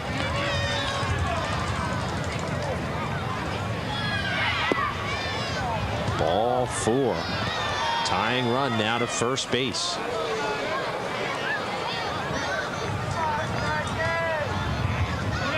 The designated hitter, number 22, Frank Beckhorn. Here's Frank Beckhorn, the designated hitter of the plate. He has 1 hit in 4 at-bats, has a run batted in. He's hitting .220 on the year. 2 runners on, 1 out. Surf leading at 12-10.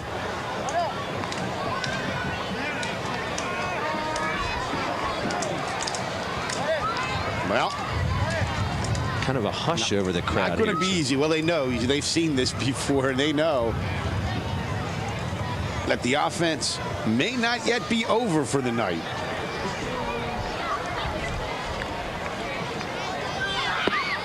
One and 0 to Beckhorn.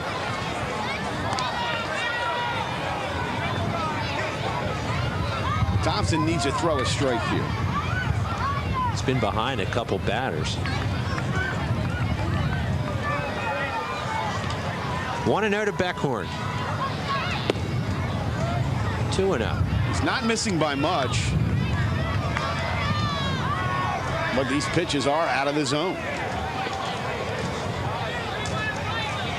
Good hitter's pitch here for Beckhorn if he gets the green light.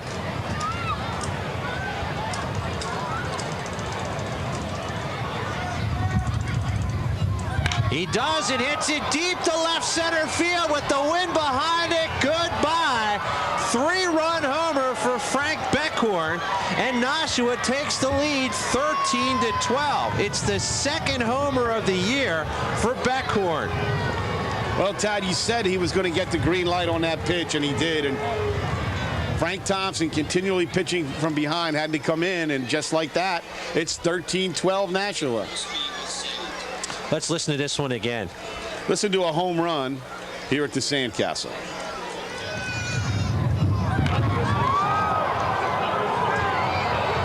There's no doubt about that. Puts it right in between the scoreboard and the Horizon billboard. 13-12. Nashua with the lead. There's 1 out. Here's Dana Forsberg. Forsberg 0 for 3, hitting .213 on the year. Happy Nashua bench. Well, they've been on the seesaw tonight. Opposite way and deep down the left field line, hooking to the line. That ball is out of here. Opposite field home run for Dana Forsberg. That's his first home run of the year, and it's now 14-12 Nashua. And the hitting continues. They just keep on coming, the hits. That was golf to the opposite field. The catcher. That'll bring up some action to bullpen as we take a look at this. A 4th home run of the night for the Pride. And that just clears the fence. 14-12 Nashua. Pitching coach out, Gil Rondon. They just started loosening up in the bullpen, so it's going to take a while if they want to make a change. It's a happy young man there. Crazy night of baseball here from the Sandcastle. Well, the home runs hurt Frank Thompson. That's his 7th home run that he's given up in here. Ladies and gentlemen, the Atlantic City Surf invite you to come along for a bus trip. Line score for this game thus far, Chuck, if you're just tuning in: 14 runs, 17 hits, and 3 errors for Nashua. For the Surf, 12 runs, 14 hits, and 4 errors. We have seen just about everything in this game tonight. And guess what, Tad? More to come. It's not over. And you go back to the last inning when the Surf had a chance to get even more than 5. with Rocha and Quinones up with the bases loaded and couldn't get any more in. That was the 6th home run of the game. As Joe Walker comes to plate, Joe has one of those 6 home runs. Big swing through that. Joe is 2 for 2, a single and a home run. He's also walked 2 times and scored 3 runs. He's hitting .241 on the year.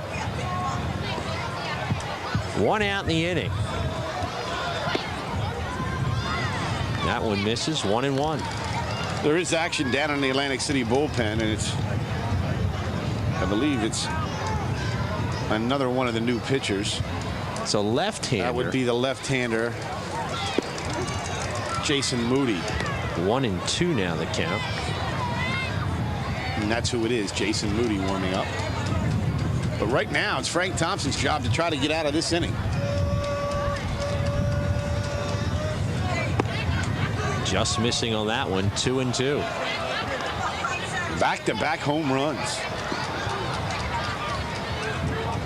Beckhorn a 3-run homer. Forsberg a solo homer the opposite way.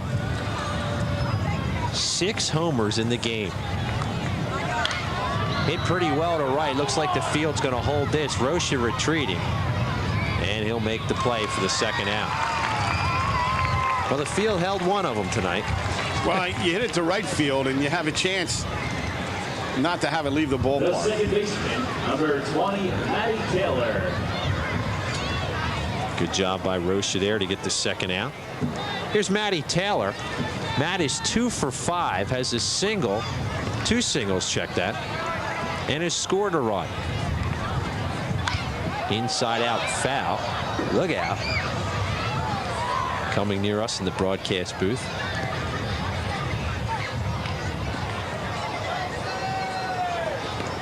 A football score, 14-12. Go for 2. 2 could tie it. Swing and a miss by Taylor. That's why I love coming down here. I love offense, Chuck. Well, you're at the right place, my friend. If you like offense, you are in the right seat. 14-12. Nashua, the visitors, leading. They're batting in the top half of the 8th. Good pitch there. As striking out is Taylor. The big blow in the inning. The 3-run homer from Beckhorn. Also a homer from Forsberg. Home half of the 8th up next here from the Sandcastle Atlantic City. 14-12. Nashua leads it. You're watching Friday Night Baseball on TSM.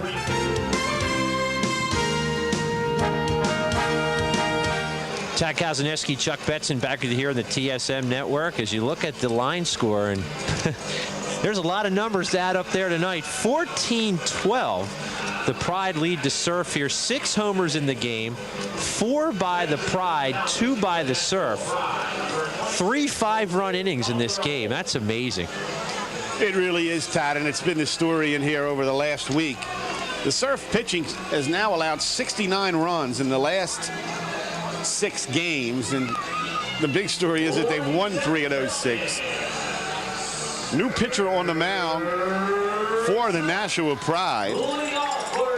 This is Jose Calderon. That's who it'll be.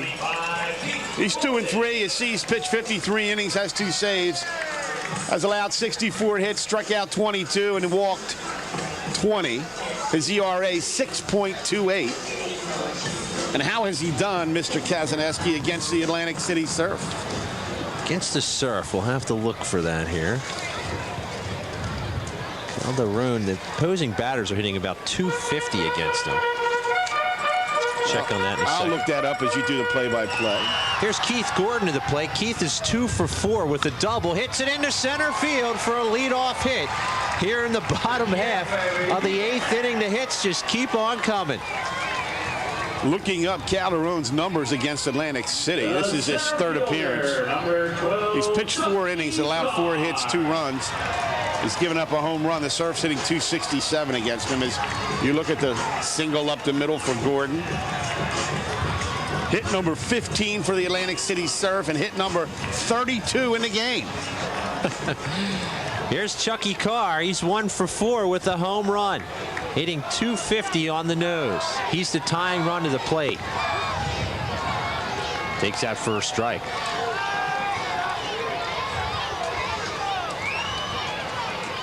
.14-12, Nashua leads it. Bottom of the 8th inning, Surf batting. Tried to bunt and took it back for a ball. 1-1. Well, Carl tried to get on any way he can. It's from Tucson, Arizona. 1-1 pitch. Runner going. Bunts it, fouls. The bunt and run was on. A great jump by Gordon. Gordon had the base stolen.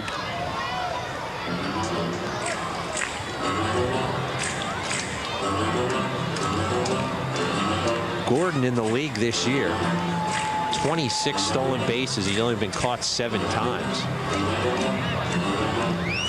1-2.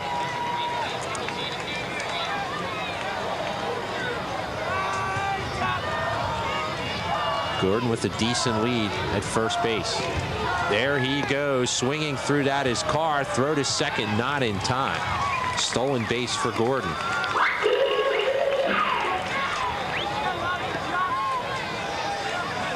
So 1 out. That'll bring to plate Doug Brady. Brady has done well of late, as you see this stolen base there. Brady has 2 doubles in this game, has scored 3 runs, walked 2 times. He is 2 for 3, hitting .278 on the year.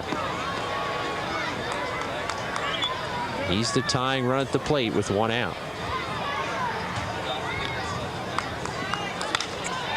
Hit hard up the middle. Nice play by Taylor.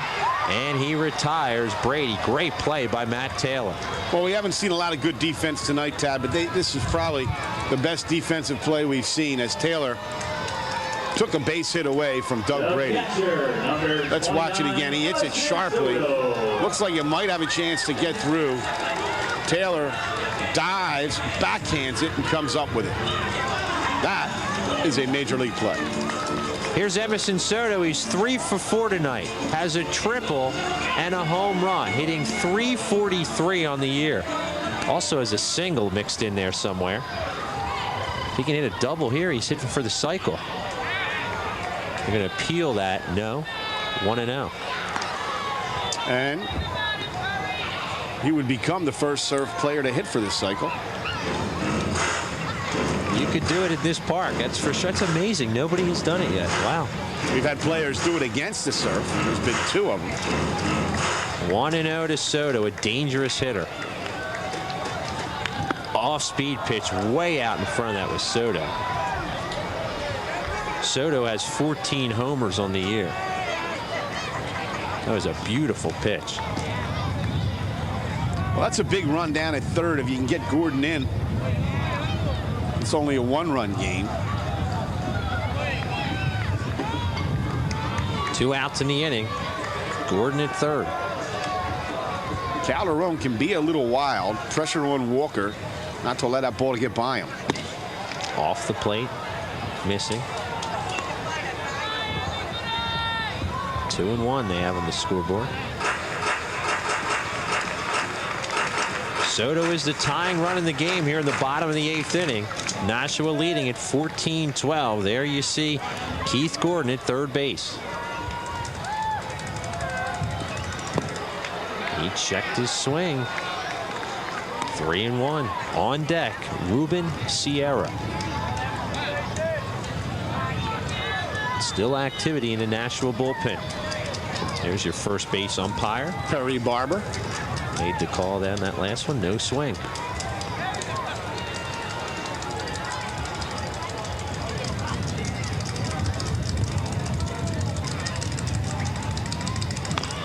Off-speed pitch fouled into the Nashua dugout. 3-2 now.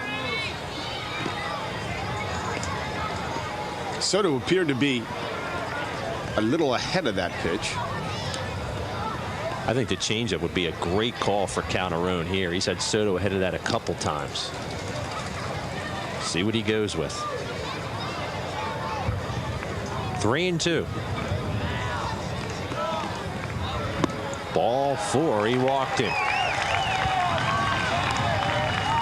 Soto now on first is the tying run. And here comes Ruben Sierra. Sierra has singled, walked, struck out, walked, and reached base in an error. He's 1 for 3, hitting .271 in the year. He has 13 homers. The one advantage Nashua may have here is he's batting from the left-hand side, and it takes little effort to get one out in right field. Well, he is not immune to going the opposite way. They play him to pull Kevin Moore way over in center field. He's in right field. Big swing and a miss.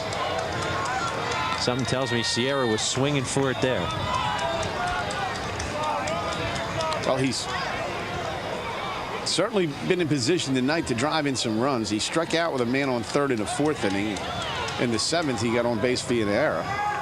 Off-speed pitch, just misses again. I don't think I'll be shocked if he sees a fastball near the plate. 1-1. They're going to try and get him with something off speed. Let's see what Walker calls here. 1-1 to Sierra. Low. 2-1. They're going to appeal this. No, says the third base umpire, Travis Hargrover. 2-1 to Sierra. There you see our umpire.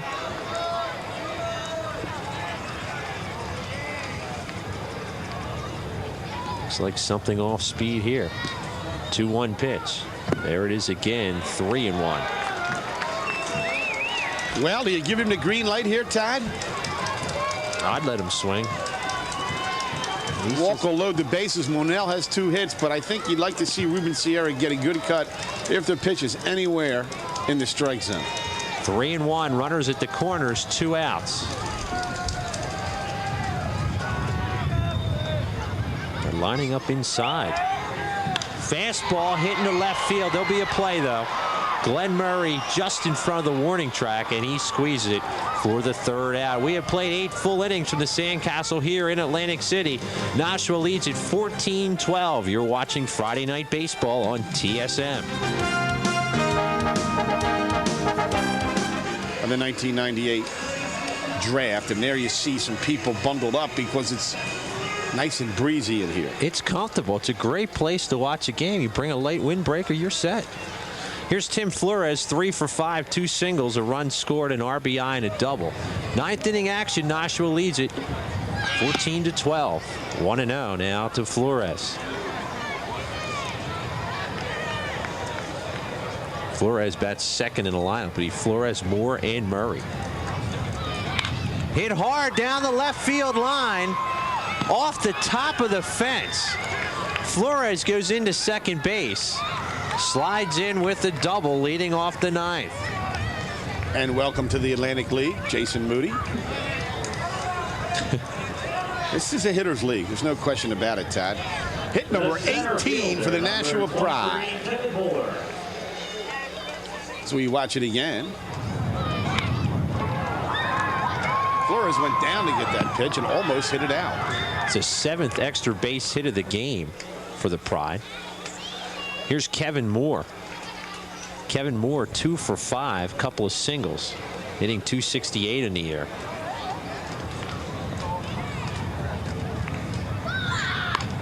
Bunts this one down to third. Pugh reads this nicely. Gets the out at first base. Moving up to third base is Flores. The left fielder, number 34, Glenn Murray. Moore did his job. Now that runner at third, and that is another run Nashua certainly knows it can use as you watch Pugh charge that bunt, come up throwing to Monell. With 1 out, that'll bring to the plate Glenn Murray. Murray has a homer in this game, a single, and 3 runs scored. He's 2 for 5, hitting .281 on the year. Infield comes in. They don't want to give up another run.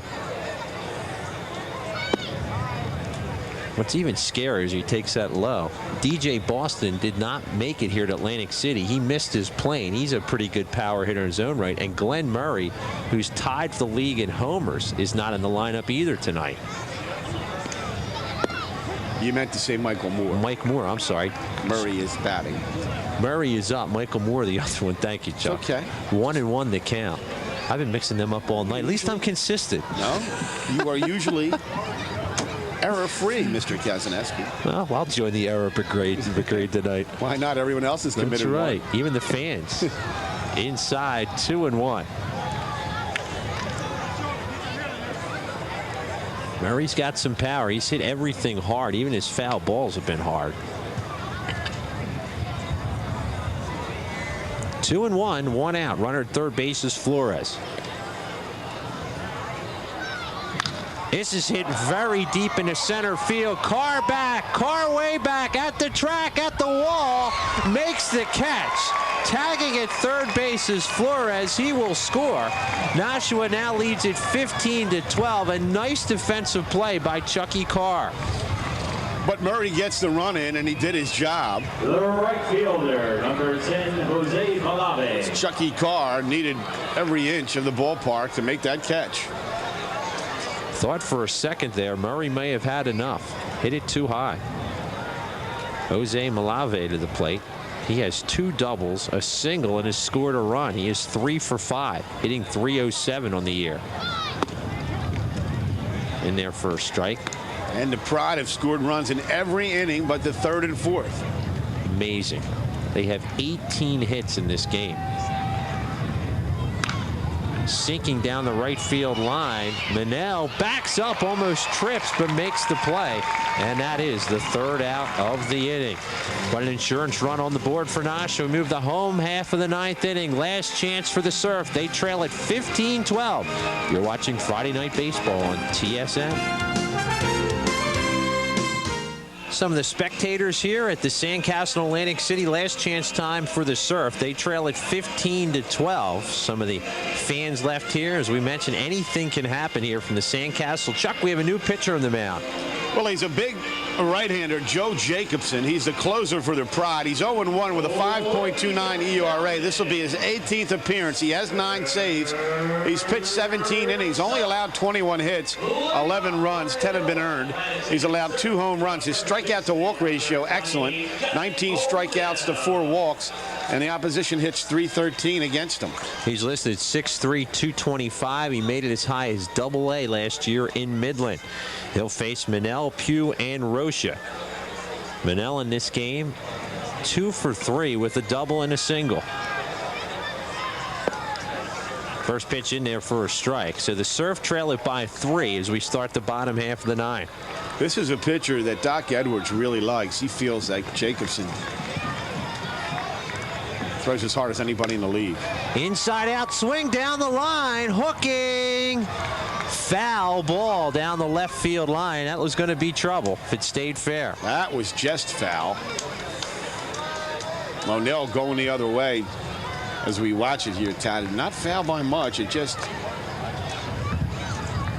hooked out of there. About 5 feet there. 2 strikes quickly to John Manel.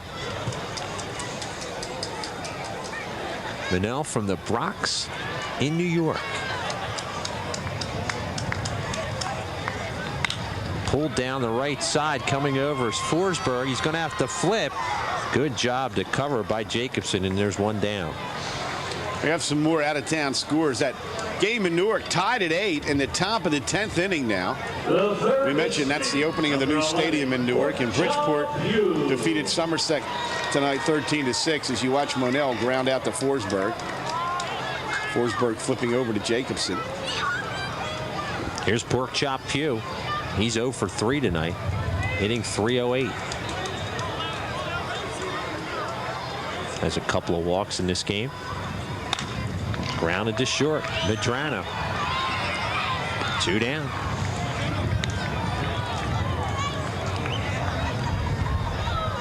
Well, it's on the arms of Juan Rocha to keep this game alive with the Surf trailing at 15-12.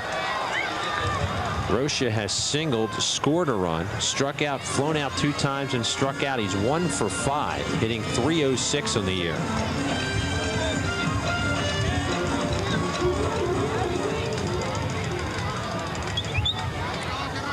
Nine saves on the year for Jacobson. 1-0.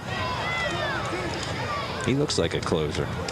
He really has all the closer qualities.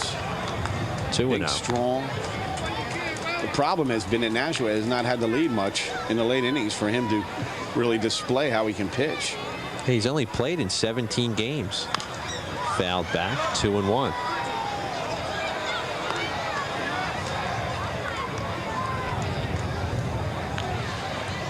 Good shot of Joe Jacobson.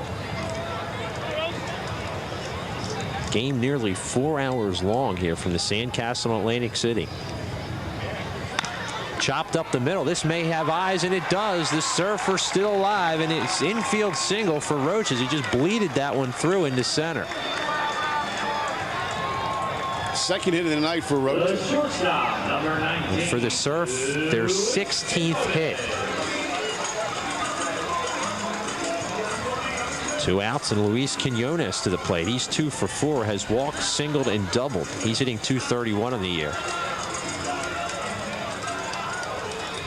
Quinones wants to find a way to get Keith Gordon to the plate, who hits Nashua very well. 1-0.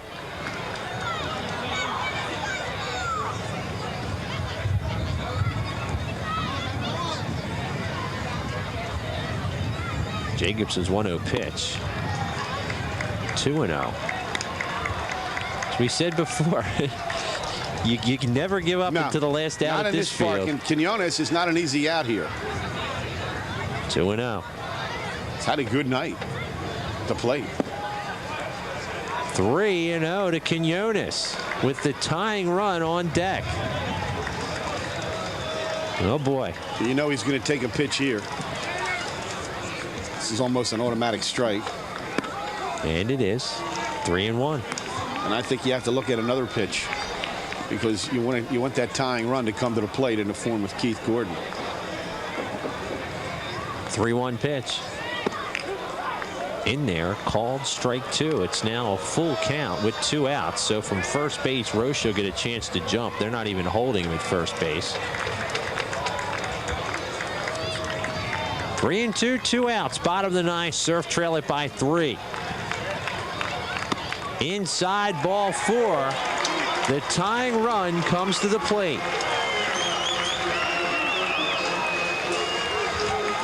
And up to the plate, Keith Gordon, coming into the game, hitting nearly 500 against Nashua this year. Tonight has a double, 2 singles, has struck out and grounded out. He's 3 for 5, hitting .242 on the year. He does have a home run against Nashua this year. And he has some power. A good fastball hitter. It's fastball pitcher against fastball hitter right here. Oh, there goes the bat into the crowd as it whacks a spectator. They threw a change up there, and he was 5 miles ahead of that. Wow. Spectators look like they're okay. What they normally do, the player... Gordon wants the bat back. Well, what they'll do, though, is they'll give him another bat off the bench. Here it is again, Chuck. Let's watch this bat go flying into the stands. Now, what they'll do is they'll give him the bat back he used, and usually the team will give him another bat. Here it comes out of the stands. They're going to hand the young man another bat. So good job by the Surf there in their dugout. Boy, I don't know how that bat slipped out of his hands. He's got the batting gloves on. He was totally full. That was a changeup, Chuck, and he was totally full. So the young man gets his bat. 1 strike to count to Keith Gordon. Bottom of the 9th, Surf trail it 15-12. 2 runners on base. 1 strike pitch. Strike 2. Surf down to their last strike.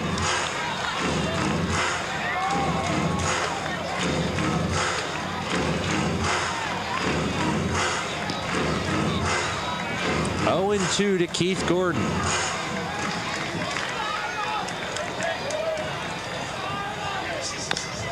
Foul on the third base side, fought off a good pitch.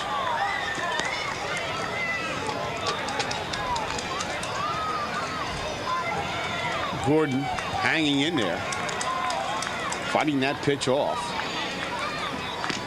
0-2. He's the tying run in this game. Outside, 1-2. That's a tough pitch to take. As you look at Jacobson. Let's watch this, Tad. That very easily could have been strike 3. It's close. It tailed back in, too. Gordon got a break there. 1-2. in their short right field. This may fall. Right fielder, great catch. Malave makes a great catch on the run to save the game for Nashua. They win it 15-12. We will be back to wrap this thing up. Again, your final score, Nashua 15, Atlantic City 12. You're watching Friday Night Baseball on TSM.